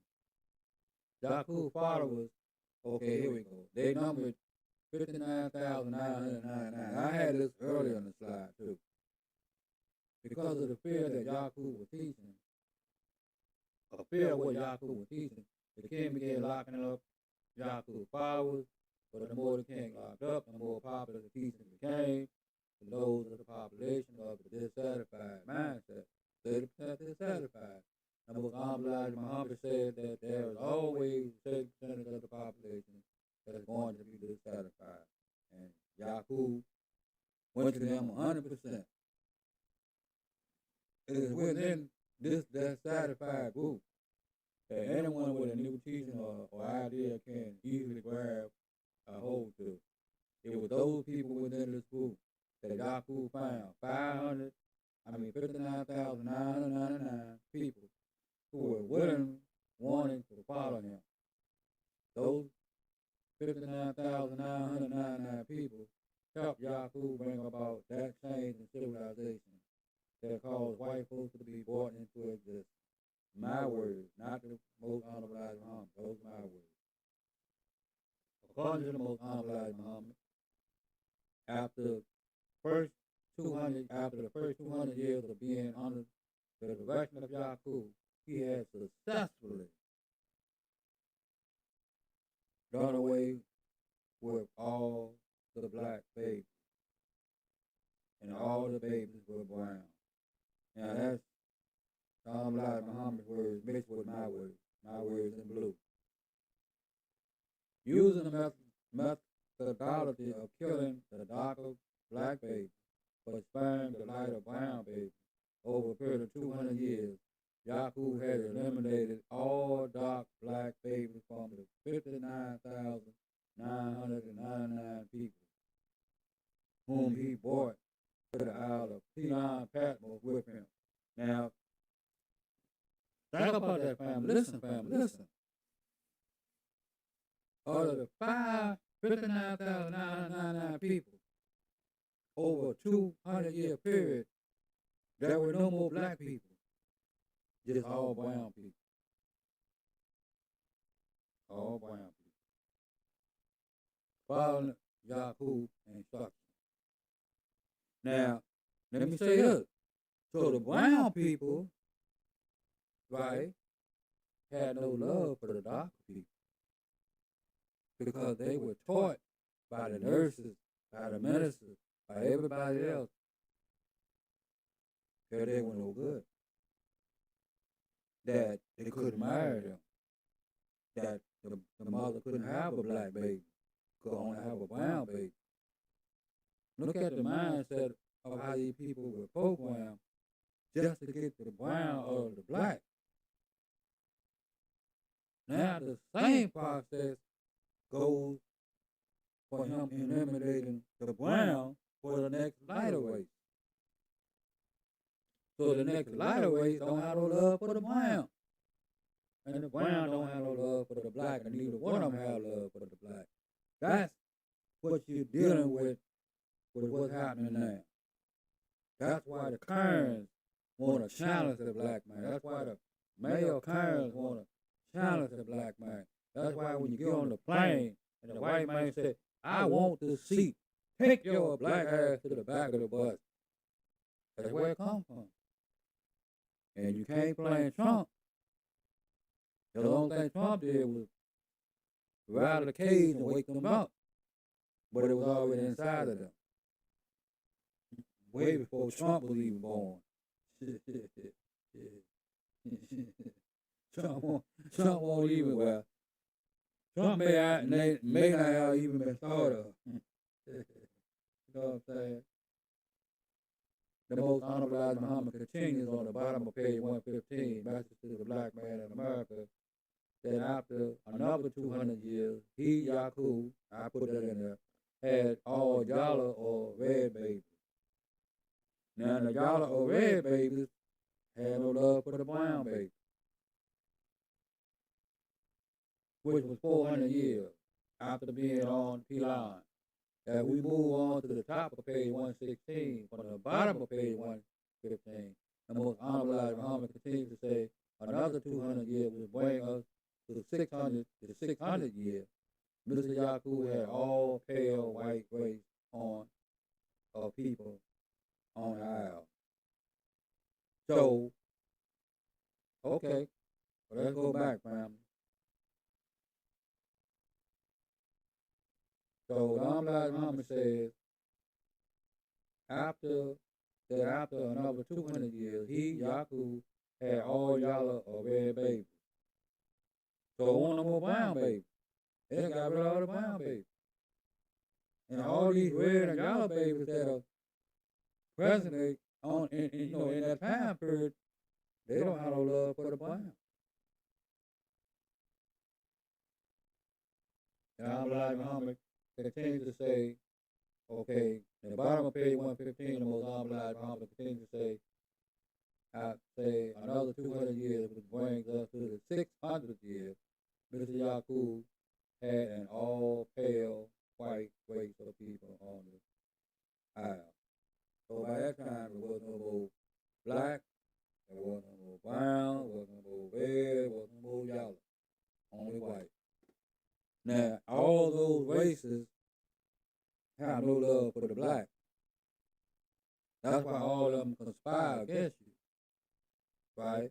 But then the Caucasian, he don't have no love for them because he don't trust them because they're darker than him, right? So that's the setup, y'all. That's what you're dealing with. And like I said, I'm not taking up for Trump. I ain't taking up for Nixon. I ain't taking up for Reagan. I'm not taking up for Bush Sr. or Bush Jr., Ron DeSantis, the governor, I think, what's his name, Abbott of Texas. Any conservative, I'm not taking up for them. I'm saying, but this is where that mentality comes from. Right here. Right here. Right here. Right. And so,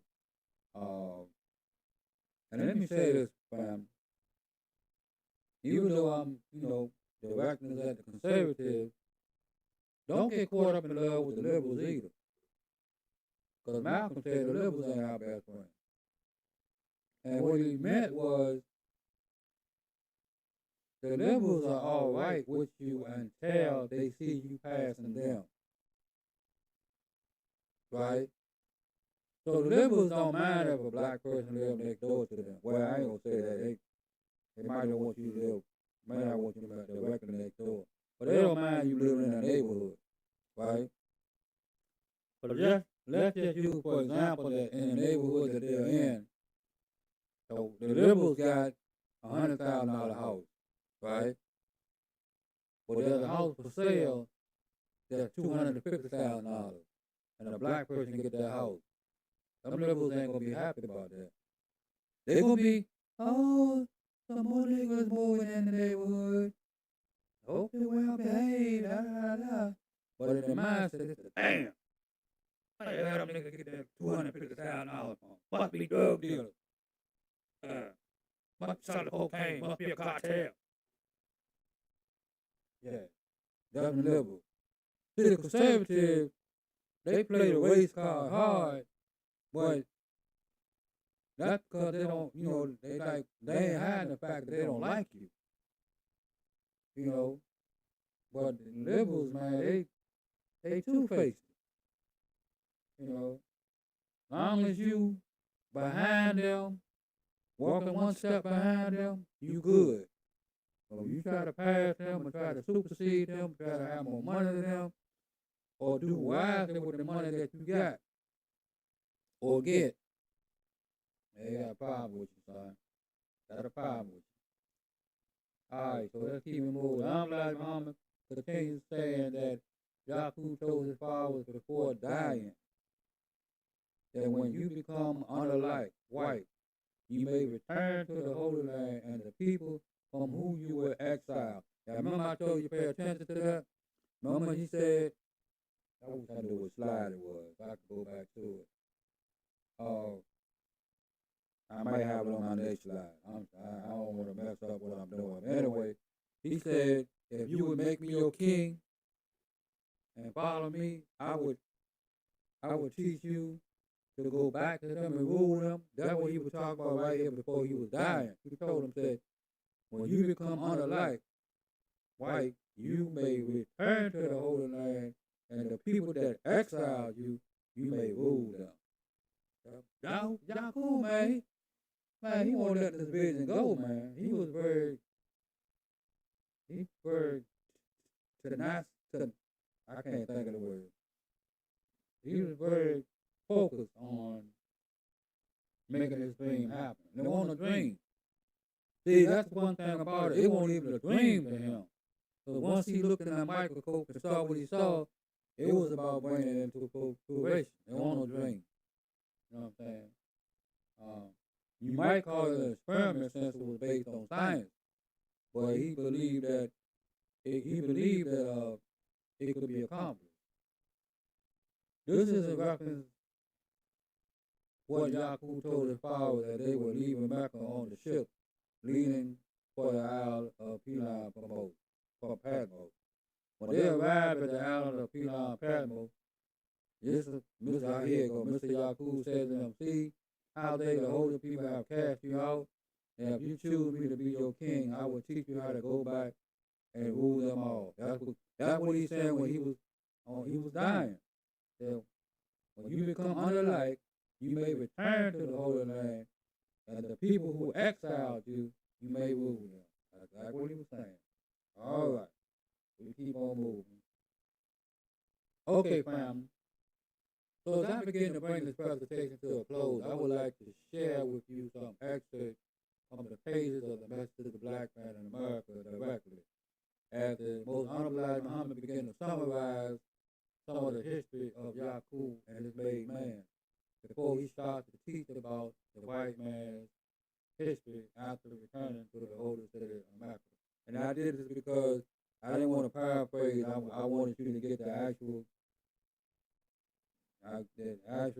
words from the honorable Elijah Muhammad. because he went deep on this part, and this is very good information. There's so much powerful information between the bottom of page 116 and the bottom of page 122 that I want to use the actual excerpt from the book. Okay, I would encourage each one of you, if you don't have your own copy of Message to the Black Man in America, to please purchase your copy of this monumental book by the most honorable Elijah Muhammad. You can find this book at any black bookstore, in any Nation of Islam mosque or temple that follows the life-giving teaching of the most honorable Elijah Muhammad. And I think you can find it online and Amazon too. I'm not sure. I know Dr. Francis Quest Welson's book, ISIS Paper, is in Amazon, because I get stuff from Amazon and I saw it in there, okay? Would also encourage each of you to purchase the ISIS Paper by Dr. Francis Quest Welson. Again, while not verbatimly agreeing with the most honorable Elijah Muhammad, he also has some excellent points from a psychological perspective about why white folks treat black folks the way they do. All right.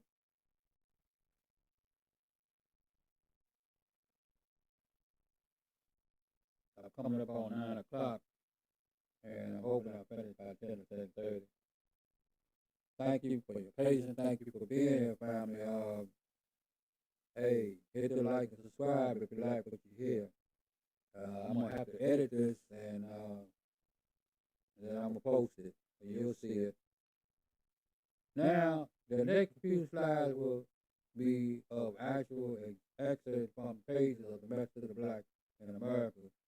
The first one is where the most honorable Elijah Muhammad began to explain the new people that Yacub had created, brought into existence using the science called genetic engineering or grafting, as the honorable Elijah Muhammad term, the term honorable Elijah Muhammad used. The most honorable Elijah Muhammad said that after the 600 years, after being on the Isle of Peline Patmos, Yacub had eliminated all black, brown, red, yellow babies, and now had an all pale white race of people. Okay? So let's go ahead on and get to the most honorable Elijah Muhammad actual words. And so I'm going to have to picture didn't come all that good.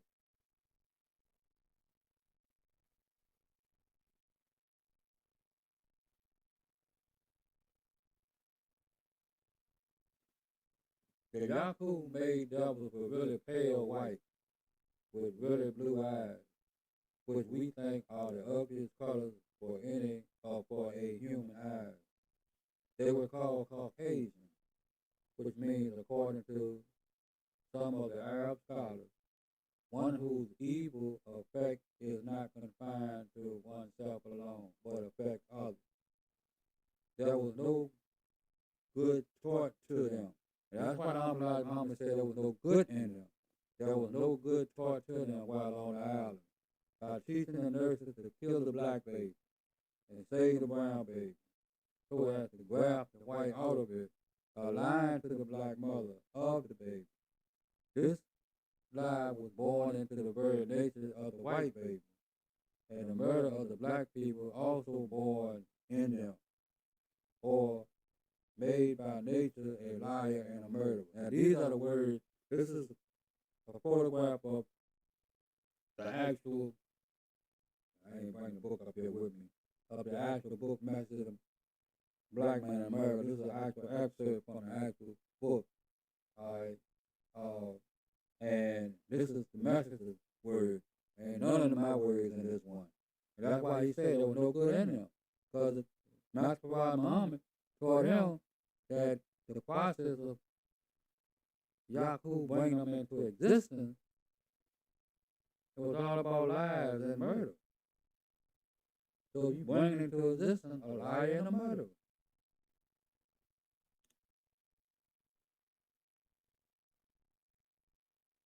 Hold on, family.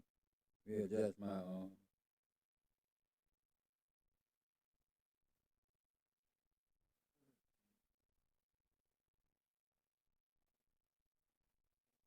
yeah, just this boom. Family, please notice how the most honorable Muhammad explained the people that Yacub had made. Notice how the most honorable Muhammad said there was no good taught to them. Notice how the most honorable Muhammad explained how the nurses were taught to kill the black baby and save the brown baby and lie to the black mother. Notice how the most honorable Muhammad explained that the lying and the killing of the black Yacub babies were born into the very nature of white folks. And that family is the angry white folks that you have today. Now, these white folks you have today, they got that in them, but so did the ones back in Jim Crow era. So did the ones who used to mutilate and set on fire, and I mean, just torture black people. And the Black Muhammad, when he was coming up in the South, he saw a lot of that. And when he when he started listening to Dr. Muhammad, he was like, "Oh Lord, this is why I was saying all that." I ain't saying that what he said, but I'm saying, you know, I'm pretty sure he used to wonder, why. And Dr. Muhammad was telling him why. So, somebody that came up in that environment and somebody explaining to you why, that's right up your alley. Yeah, man, shoot, that's shoot. You ain't gotta, you don't want to hear no more because you already, you already been given an answer to your why. You know, I'm not gonna say the master particular like that. The master, he was a son of a Baptist preacher, so he wanted to teach, he wanted to preach, but he wanted to do something to help his people. So, I shouldn't have carried it like that. But I'm just saying the master, you know, Master Muhammad gave him some of the answers he was looking for because he saw some of this. I saw a YouTube video on the early life of the messenger. And, hey, he used to see people hanging from trees. You know, that had to put something on his psyche. You know, you're a young child and you see your own people hanging from trees. Man, and now here's this wise man from the east telling you the why it happened. Yes, that's powerful, family. So now we go to the second actual excerpt. Mr. Yacub taught his maid devils on Pilan that when you go back to the holy nation, rent a room in their home, teach your wives to go out the next morning around the neighbors of the people and tell that you heard her talking about them last night. Mm-hmm.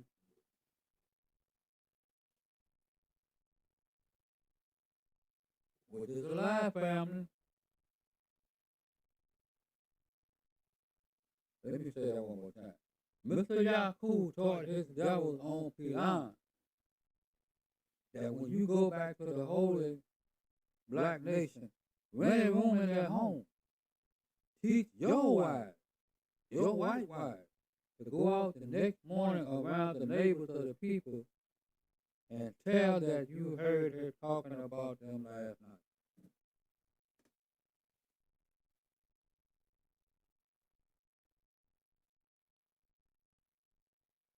Which is a lie, family.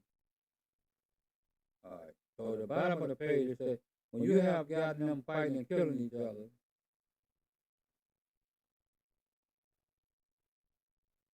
then you try to be a peacemaker. I just happen to know the answer to that. Let me go to the next slide. Now, in the previous slide, Amlad Muhammad explained how Yacub had given instructions to the pair of white folks he created that when they were to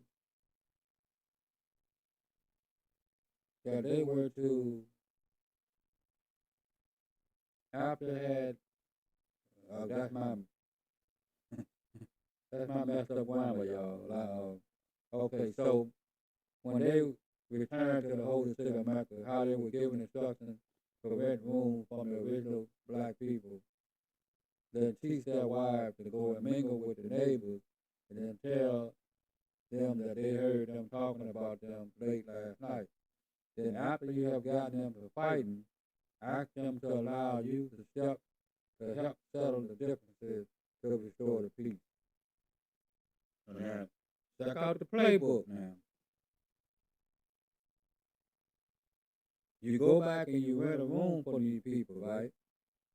You go out early in the morning around the neighbors, and you tell other neighbors that the person that you renting the room from is talking about the neighbors. But this is a white person coming to you with this. I don't even know why you want to entertain it. But anyway, it says, after you after you have them to fighting, ask them to allow you to help settle the differences to restore peace. If they allow you to help settle the differences, then you will be able to rule over both parties. In other words, what the master is teaching us here is that by you starting to fight, essentially, then you go and try to settle the differences between the both of them. You'll have both of them listening to you and believe in you, but you're actually the culprit of the whole confusion. That didn't come from Trump. That didn't come from Nixon. That didn't come from Bush. That didn't come from Reagan. They might be practicing that, but it came from Yacub. And in this case, it's coming from a Caucasian person because they are following Yacub's instructions. So this is the beginning of white folks coming in and divide and conquer us. But it's all Yacub's instructions. Matter of fact, it ain't even Yacub because he gone. This is actually the instructions that were followed. It was another. See, that's why I shouldn't have deleted that other presentation, because I said in that other presentation where they were given literature to follow. When he was dying and telling them when you come out of life, he gave them literature to follow, and still had strict orders. Nobody followed it, they still be killed. Yeah. Somebody need to make a move on Yacub. Yacub want no joke. Okay. He want no joke. Okay. All right. Then you will be able to rule over both parties. The most honorable Muhammad continues to explain that this process that Yacub gave his male pale white folks, pale white folks, is still used today to allow white folks to rule over the black folks by divide and conquer. Yep. Remember, family, it was all based on a lie, just like it was with the minister. He pretended to do what? Check the blood. Just like in the beginning on the Isle of Pilan, when Yacub told the doctor to pretend to take some blood from the black couple and tell them they could not marry because their blood did not match. It was all a lie, family. Yacub's whole plan was based on lies, murder, and deception. Lies and murder. Lies and murder. But don't blame Trump. Blame Yacub. Trump is doing what Yacub instructed him to do. I'm going to say it again. Trump is just doing what Yacub instructed him to do.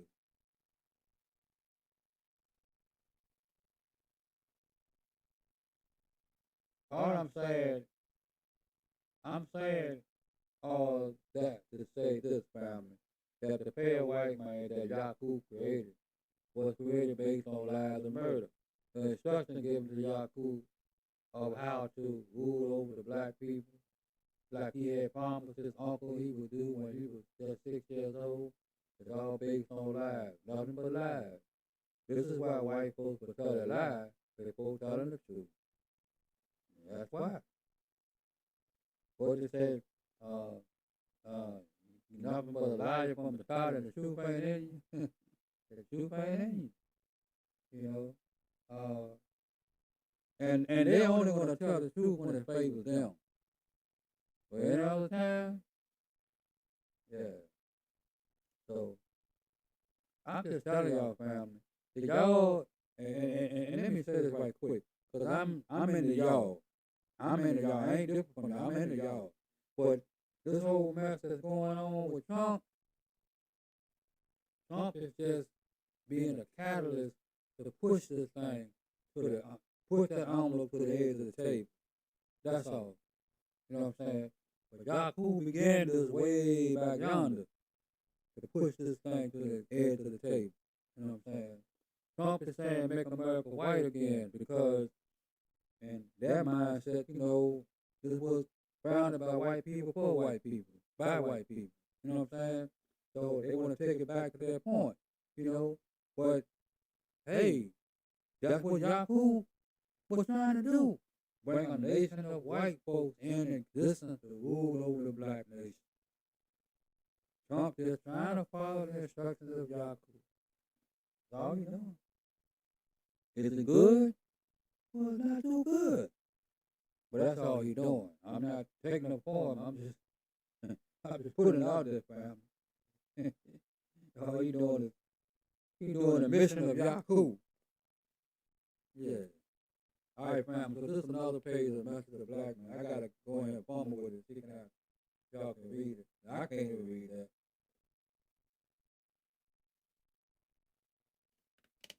But let me see if I can fumble with it here. And zoom it in a little bit.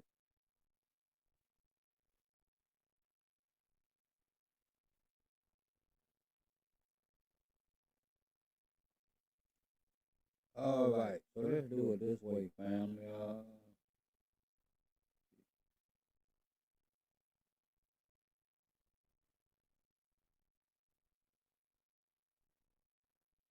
This is top of page 117. Then ask them to let you help settle their disputes and restore peace among them. If they agree, you will be able to rule them both. This method of the white race practiced on the black nation the world over. They upset their peace by putting one against the other, then rule them after dividing them. This is the reason why the American so-called Negro can never agree on unity amongst themselves, which would put them on top overnight. Now,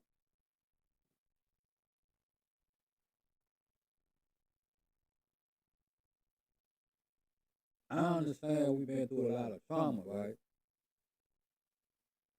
But if we could have just agreed that one of the things that we needed to do to find peace was to just get away from them, that would have been a start.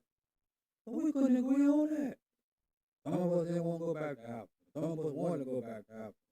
Some of us wanted to be this. Some of us wanted, and we're still doing that today. We can't even agree on how to solve that problem. And then as soon as we almost seem like we're trying to agree, here he come. Here the white man come. Get in between us. Being that provocative, being that, just throwing all kinds of different seeds out there so that we can never come together like that. You know what I'm saying? So, well, a dude that's supposed to be a white supremacist, he sure is scared of black folks coming together. Something ain't right about that equation. Anyway, all right. The devil keep them divided by paid informers from among themselves. They keep such fools among us, but the real truth of the devil sometimes converts the informers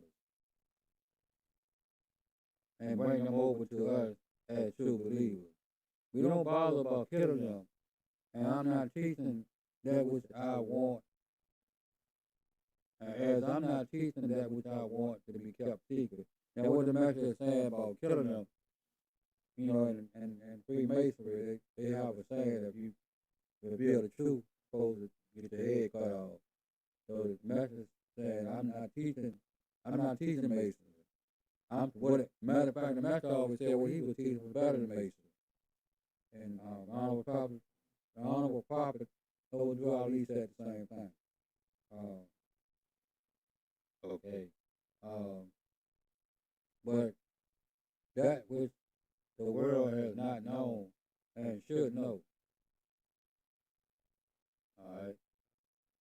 After Yacub devils were among the holy people of Islam, the black nation, for 6 months. Now it took them 600 years to be created. And it took them just 6 months to turn the black nation upside down. So as Muhammad continues, after Yacub devils were among the holy people of Islam, the black nation, for 6 months, they had our people at war with each other.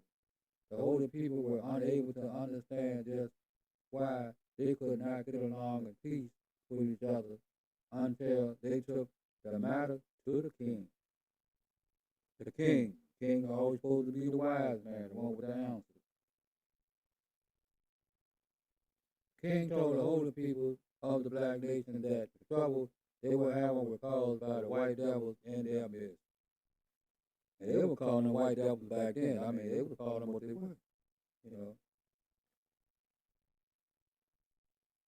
And that there would be no peace among them until they drove these white made devils from amongst them. Family. Do you smell what the book is cooking? Don't that sound like something we just went through? Oh, my brothers and sisters.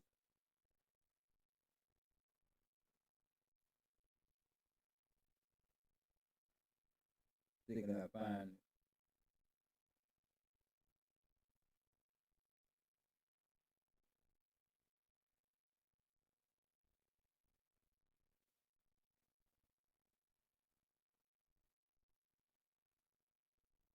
Hold on, family. Give just a little more time. Hold on, family.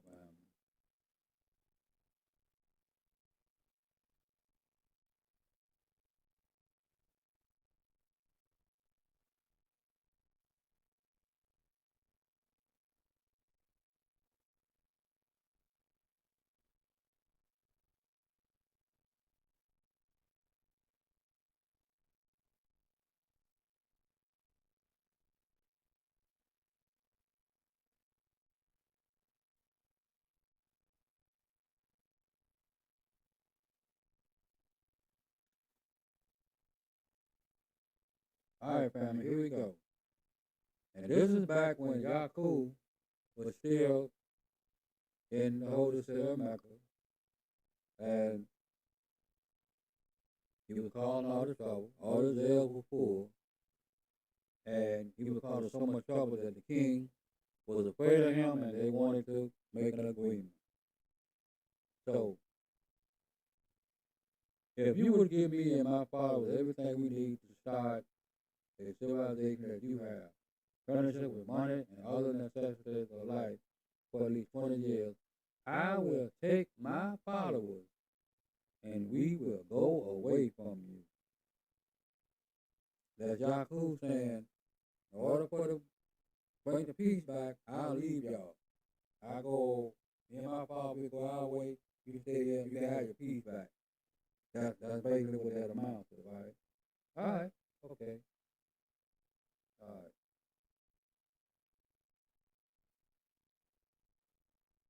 So, but now, the black people the 59,999 black people that went with Yacub to Al Filan are now all white people. They have came back to the holy city and caused so much commotion amongst the people by dividing and conquering them and lying and stuff. In 6 months' time, they got the people fighting each other and they don't even know why. All right?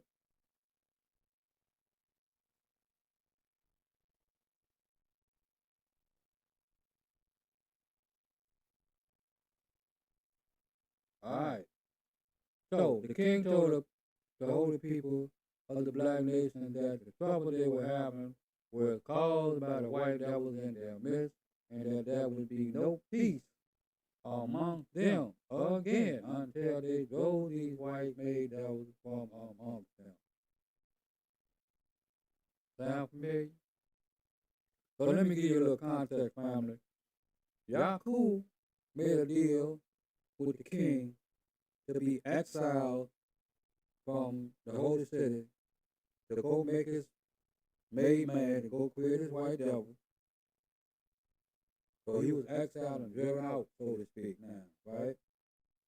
Now we get the white people that he made in the city causing the trouble. And guess what? Now they got to be driven out. Let me tell you, family. One of these things do not belong. One of these things, they don't go together. ah, the older people prepared to drive the devils out from amongst them. The king said, gather every one of the devils up and strip them of their costumes. Put an apron on them to hide their nakedness. Take all the leadership from them and take them by the way of the desert. Send a caravan armed with rifles to the devils and to keep the devils going westward. Don't allow them to turn back. And if they are lucky enough to get across the Arabian desert, let them go into the hills of West Asia, a place now called Europe. Now, I'm going to read something, family. This is important. The older people prepared to drive them out from amongst them. The king said, gather every one of the devils up and strip them of their costumes, put an apron on them to hide their nakedness, take all their leadership from them and take them by way of the desert.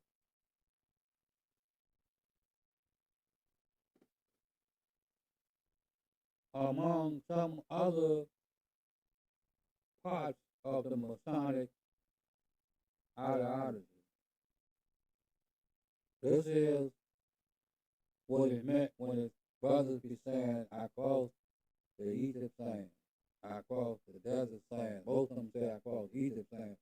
But I heard a brother say that one time. I crossed the desert sand. He was drunk when he said it. I couldn't find out. He wasn't supposed to be saying that stuff, man. You know.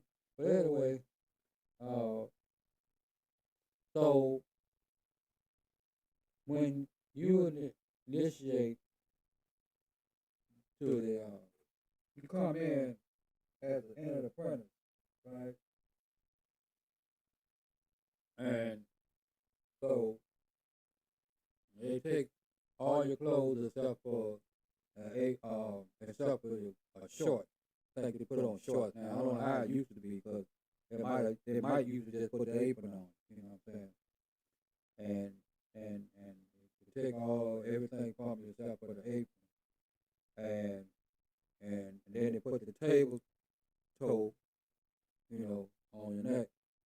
Some of them have around the waist, right? And it means different things today because the table toe now means a brother pulling on his brother for the strength. But back then, that was just you being in line so that they can march you across the desert. That's why when they brought us into slavery, you saw them putting the chains on them. They was actually doing to us what we had done to them, you know. And I don't know what videos out there, but the Moors talk about this in one of their videos. They did a very good presentation on it. Uh, so they say, take all the literature from them and take them by way of the desert. Send a caravan armed with rifles to keep the devils going westward. Don't allow them to turn back. And if they're lucky enough to get across the Arabian desert, let them go into the hills of West Asia and place a place now called Europe. Yacub made devils were driven out of paradise into the hills of West Asia, Europe, and stripped of everything but the language. They walked across the hot sandy desert into the land where long years of both trouble and joy awaited them. But they finally made it. Not all. Many died in the desert. Once there, they were roped in to keep them out of paradise, to make sure the Muslims who lived along the borders in East and West Asia were ordered to patrol the borders to keep Yacub's devils in West Asia, now called Europe. So this is actually, that's why I wanted to put this in here, because this is the master's actual words. And I ain't want to try to paraphrase all that. That's the whole page. And I wanted him to tell you what you need to know about this, because what happened was, just like Yacub was exiled to the island of Philan, Patmos, then now his maid devils was also exiled away from the holy city. Now you remember, Yacub told him, what did he told him? He said, I will allow you to go and rule over them. But basically that never happened. Think about it now. Listen, family. That never happened because after they created so much attention, they got driven out of the holy city. And what happened? Then they were driven out into the hills of West Asia or Europe. Right? So even though Yacub told them, I'm going to send you back and you can rule over them, that didn't happen at that time.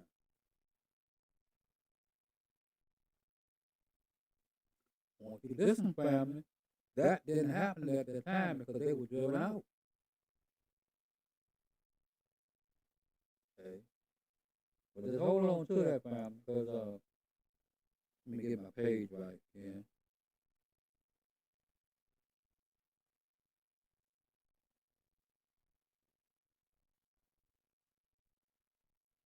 Go to the next slide.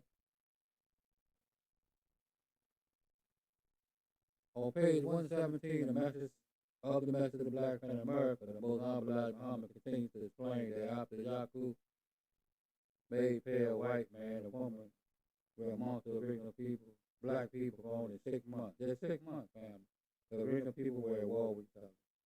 Yacub's made pale white people were following Yacub's instructions to start disagreements among the original people, then act as peacemakers to divide and conquer the original people, use lies and deception. That's what they've been doing to us ever since they've been on the planet, fam. But this is, again, this is what Yacub brought them into existence to do. This is what he instructed them to do. So, it's kind of like the Terminator, y'all. I use the Terminator in the presentation that y'all never heard, right? Uh,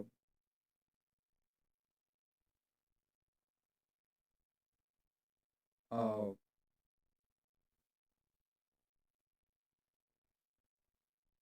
the Terminator was sent to the Earth to kill Sarah Jessica Connor, right? Because she was going to be the mother that gave birth to John Connors that would rise up against the machine, right? So Yacub made white people were terminated. Yacub, but the message they don't talk bad about him, so I'm not. But Yacub actually started that process because he was the one that thought of how to do it. But he brought them into existence to be terminators, warmongers, liars, you know, to be devil-like. He brought them into existence to do that. The reason I use the Terminator analogy because Terminator was programmed to do that. He was programmed to do what he was doing. He didn't know anything else. You know what I'm saying?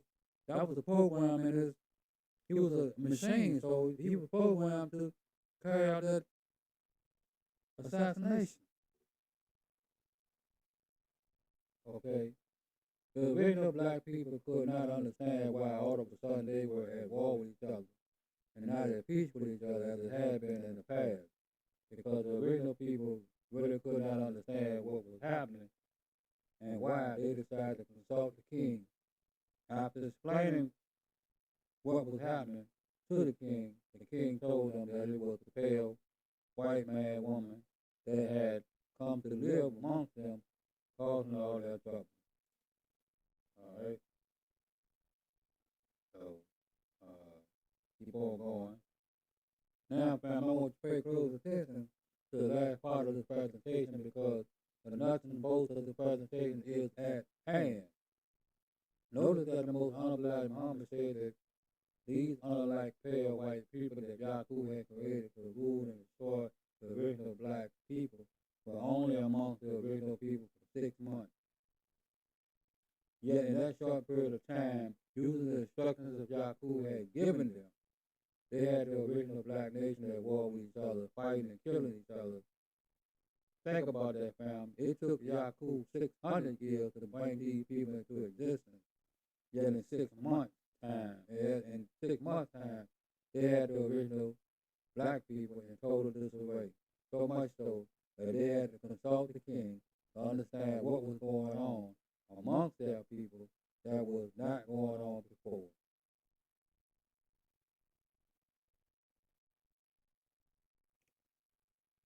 So continuing on page 117, the most humble Muhammad says that the king told the original people that the cause of their trouble were those pale white Yacub created people.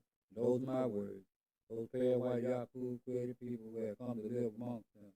The king even told them that the original people told the original people that there would be no peace until the pale white people were driven out from amongst them.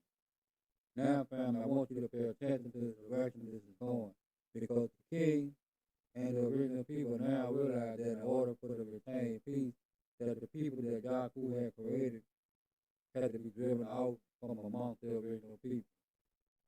All right? I mean, they had to separate again.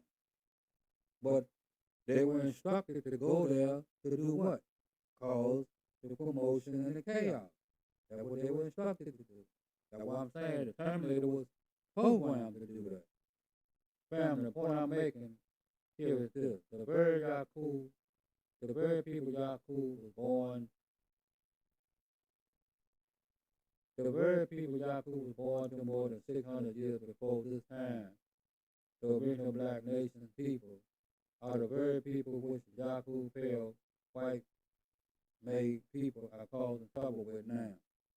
Okay, so I kind of typed it wrong. What I'm saying is, Yacub was born to the original black nation, and he had an idea of creating this white race people, and he used the dissatisfied amongst the original black nation as his target for teaching and instruction to find a converts to carry out his mission, right?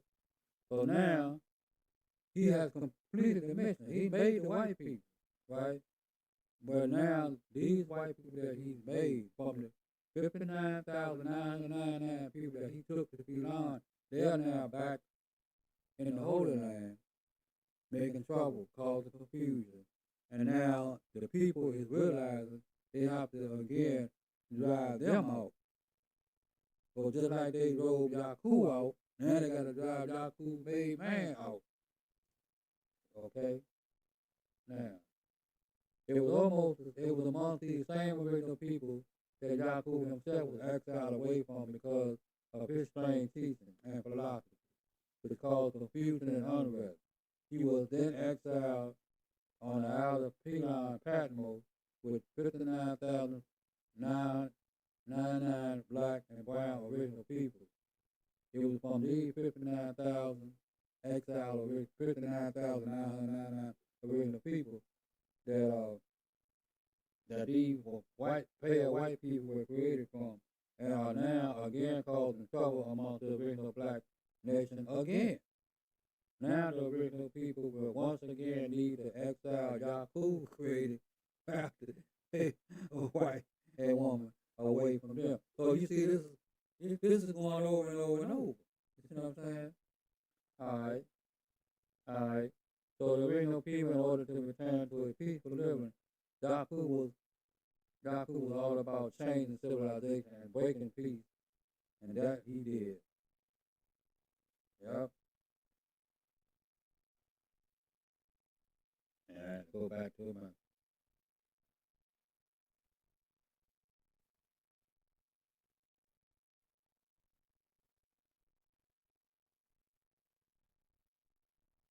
All right. So on page 118, Alhamdulillah Muhammad began to teach that.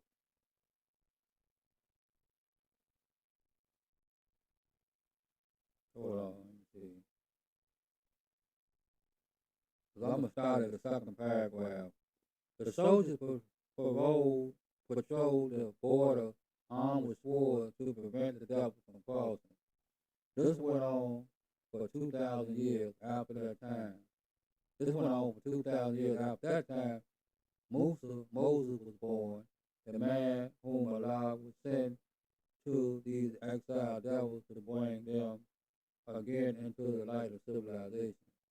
Before we take up this first 2,000 years of the devil's exile on our planet, let us not lose sight on what and how they were made, and of the God who made them, Mr. Yacub.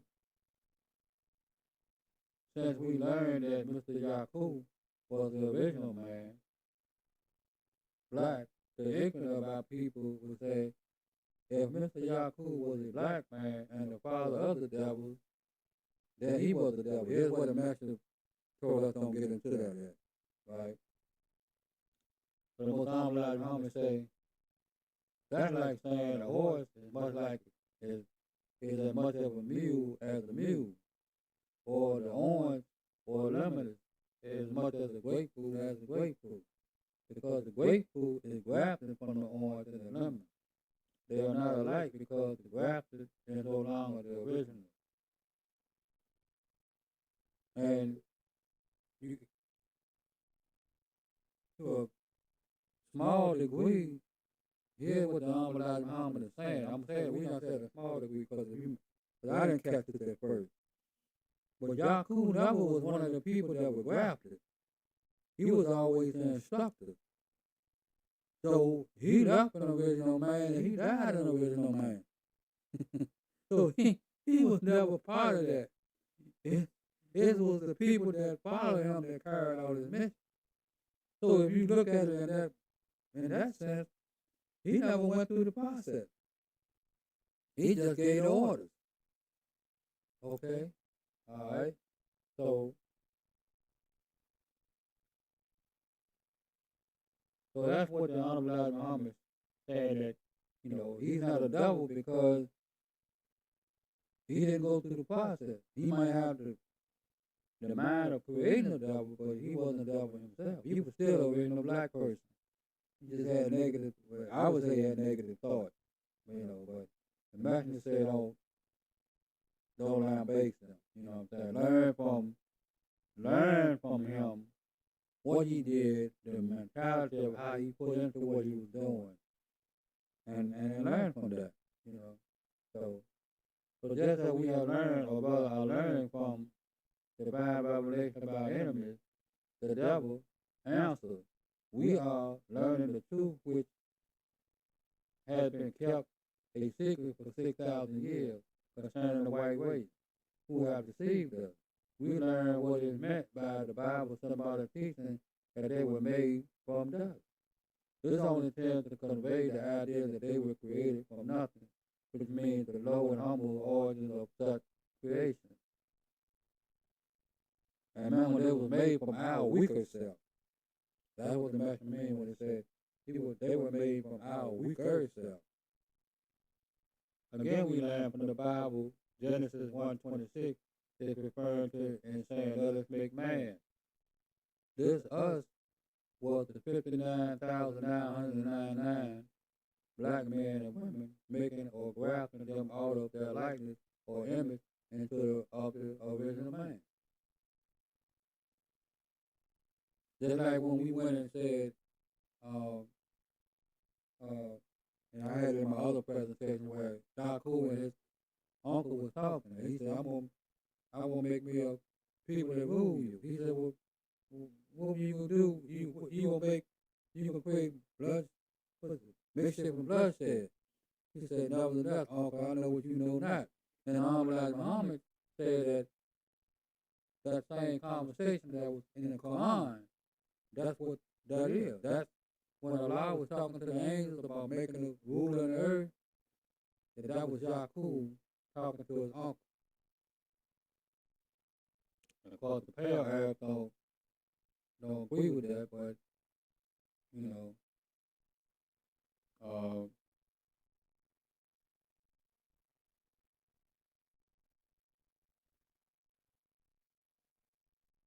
now, not that they are the same, but have the ways of a human being. They are referred to as mankind. I mean, they're kind of a man. They're kind of the original man. Not the real original man, but being made like the original in the sense of a human being. The Holy Quran throws great light on the truth of the creation of this pale white race of devils. O mankind, surely we have created you from a male and a female. Which means us, the original people. So I wanted you to get this from the master himself, because he's trying to tell you that what this means in the Bible, what it means in the Quran, how it refers to what actually happened. You know, God on the phone, sitting on the Abraham Lincoln phone. This was black men, black women, under the instructions of Yacub, bringing these people into existence. Okay, all right.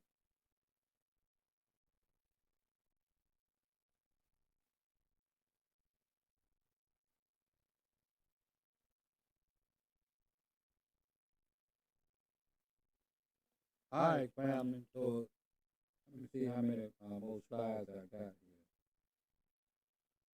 I think I'm at the last one. Like I said, this is the edited version. I had a slide after this. I don't even know what it was. But this is the one that will be uploaded because I can't find the one I had edited. Thank you, family. Before I get out of here,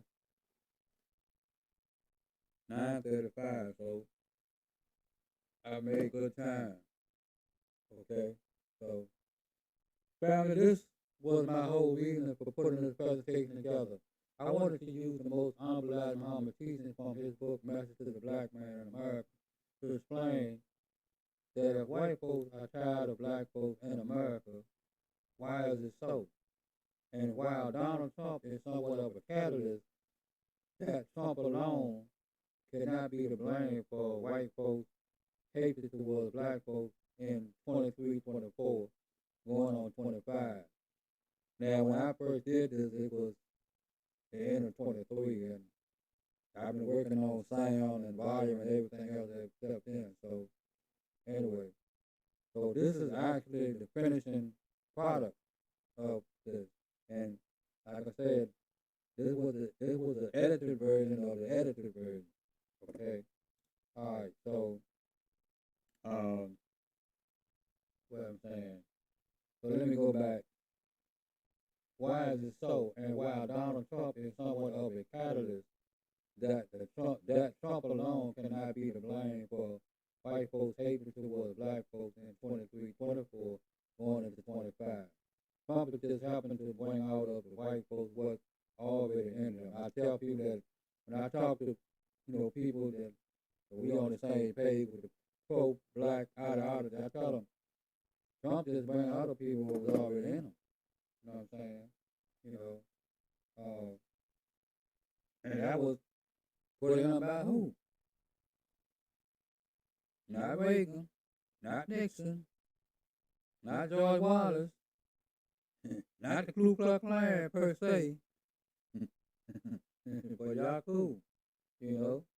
So they only following the instructions of Yacub. All those people that are so-called white racists and can't stand black people, want to burn black people, want to kill black people, all those people are following the mindset, ideology, and the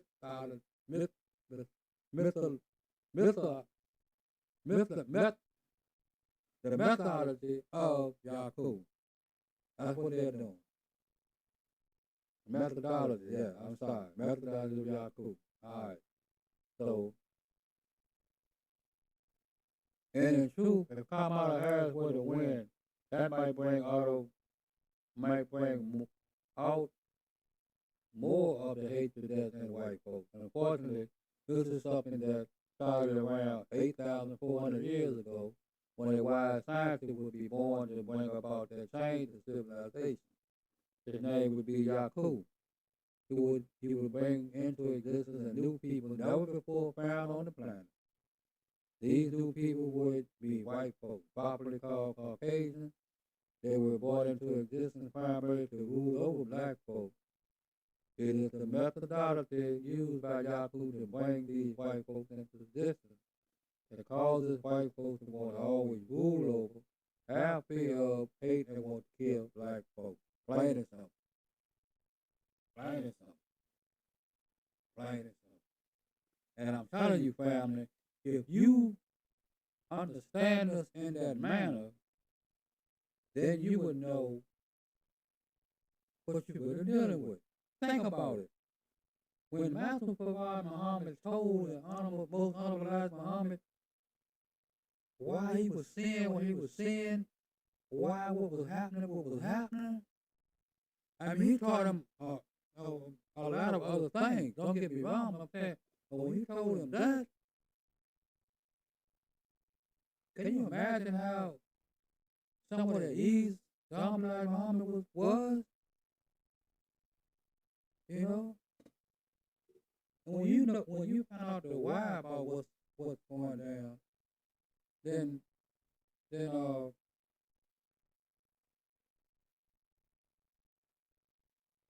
you look at it a whole different way, family.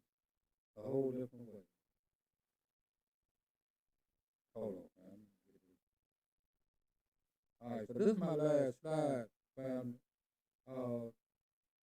Finally, I finally come to the end of this. Like, I have to edit it before I present it. But I see that the monitor is up with me now. So let me see where YouTube is at. Because YouTube always be behind. It'd be YouTube be. Put it up. All right, so I'm 3 hours and 18 minutes into the presentation for the YouTube. I don't know exactly where I'm at, but I'm not going to wait and find out because I know that I know in OBS we in the same place.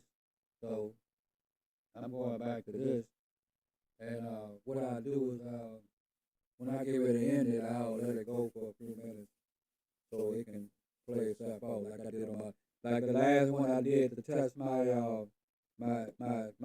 streaming out. I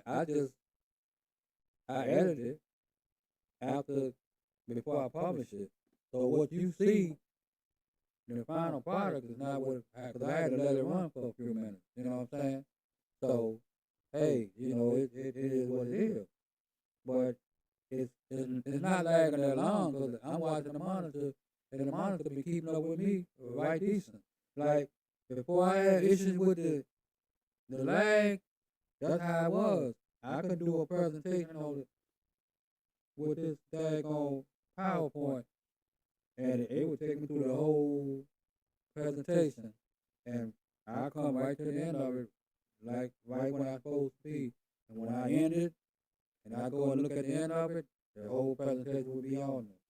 So anyway, so thank y'all, family. Like I said, this was a presentation I always wanted to share. This is part two. When I do my editing, I will, put the I will put the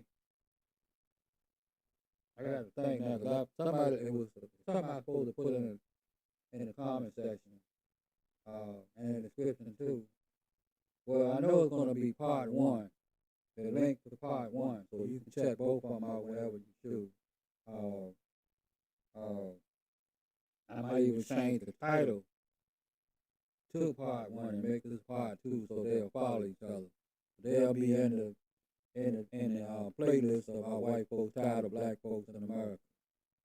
Now, I was going to start working on the Shador Sanders, and I still might, but I need to do a part three to this. Maybe a short, maybe an hour long part three to this, because it's something I want to say behind it. Because I finally finished it, got it out there. But,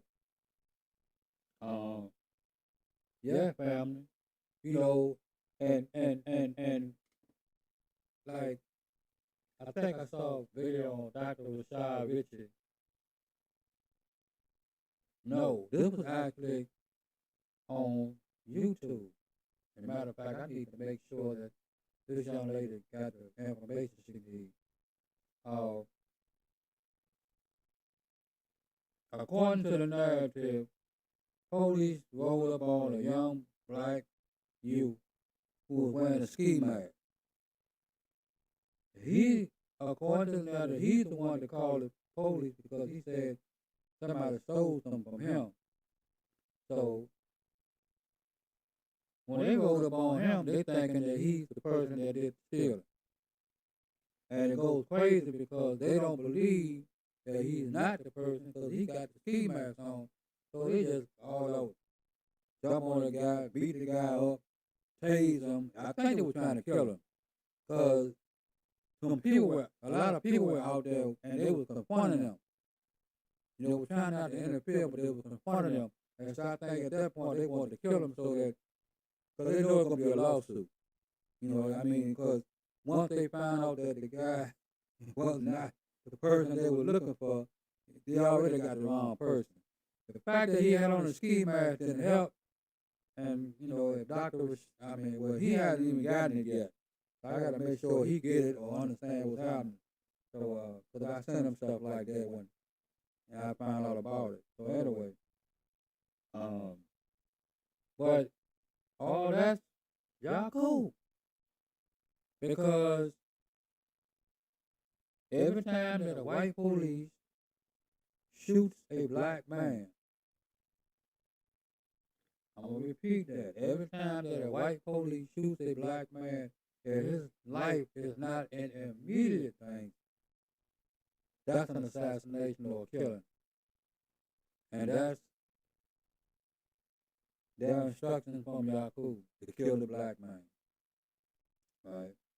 So it was one video from Dr. Rashad Richard that this man, and see, we get caught up in crazy stuff. This man called the cops because he thought, well, first of all, he thought somebody had stole his car.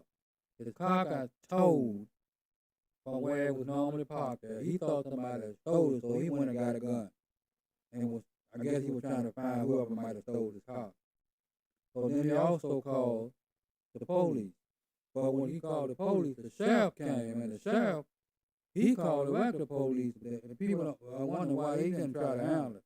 Maybe it wasn't his jurisdiction. Maybe I don't know what the real issue was. But he did not want to deal with it, so he called the local police department. The local police department came on the scene and had to find the guy. When they found the guy, they were told he had a weapon. So, of course, they dropped the weapon type thing. The weapon, according to the narrative, was on the floor. The man had his hand raised, like, okay, I got my hands up, I'm surrendering. One of the police yelled, taser, taser, signaling to tase the guy. But the guy was already got his hands up, at least to his shoulder width, and the gun was on the floor. So, don't know where the taser came in, but when they started tasing him, it made a popping sound. So the guy that was, I guess, behind him or right beside him, they started shooting. But when he started shooting, all the other guys shot. But that dude ended up getting fatally shot 15 to 16 times behind a taser popping. The guy never fired his gun, and it was on the floor. They haven't released all the video footage yet because, again, once they find it out, that's a potential lawsuit. You know what I'm saying? They're going to find a way to justify it. But, again, that's Yacub instructed assassination. He killed the black man, shot him all them at a time, and the gun was on the floor. And it wasn't even a gunshot, it was a taser pop. That's not one more, y'all. And this is from a brown man. Because the brown man don't like the black man either. Because of Yacub. So, he had handcuffed this young black man and put him in a police car. Acorn fell on the car. Acorn began to fall on the police car. He hollered, shot, fired, and began shooting at his own damn police car. I know he shook the guy down before he put him in the police car, but he could shoot at the guy anyway in the police car. The guy survived. And of course, that's a lawsuit too. That's why Trump want to make it hard for black people to sue, because they're shooting first and ask questions later, and they don't want to have to go through the litigation process of this, even when they're wrong. So just like back in the Jim Crow days, they hang you and ain't nothing you can do about it. That's Yacub killing the black man. So anyway, family, I'm about to end this presentation.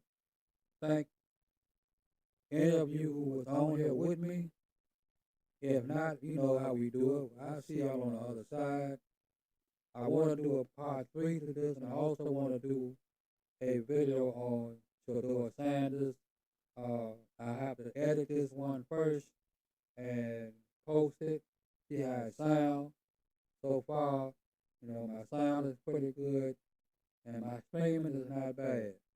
So, so I'm all right, family. I'm ready to go get back to work and throwing up some videos now, right? Try to build this channel. So, again, thank all of you all that are with me. Thank all of you that are not with me. Thank all of you that will catch me on the other side. Peace and blessings to each and every one of you.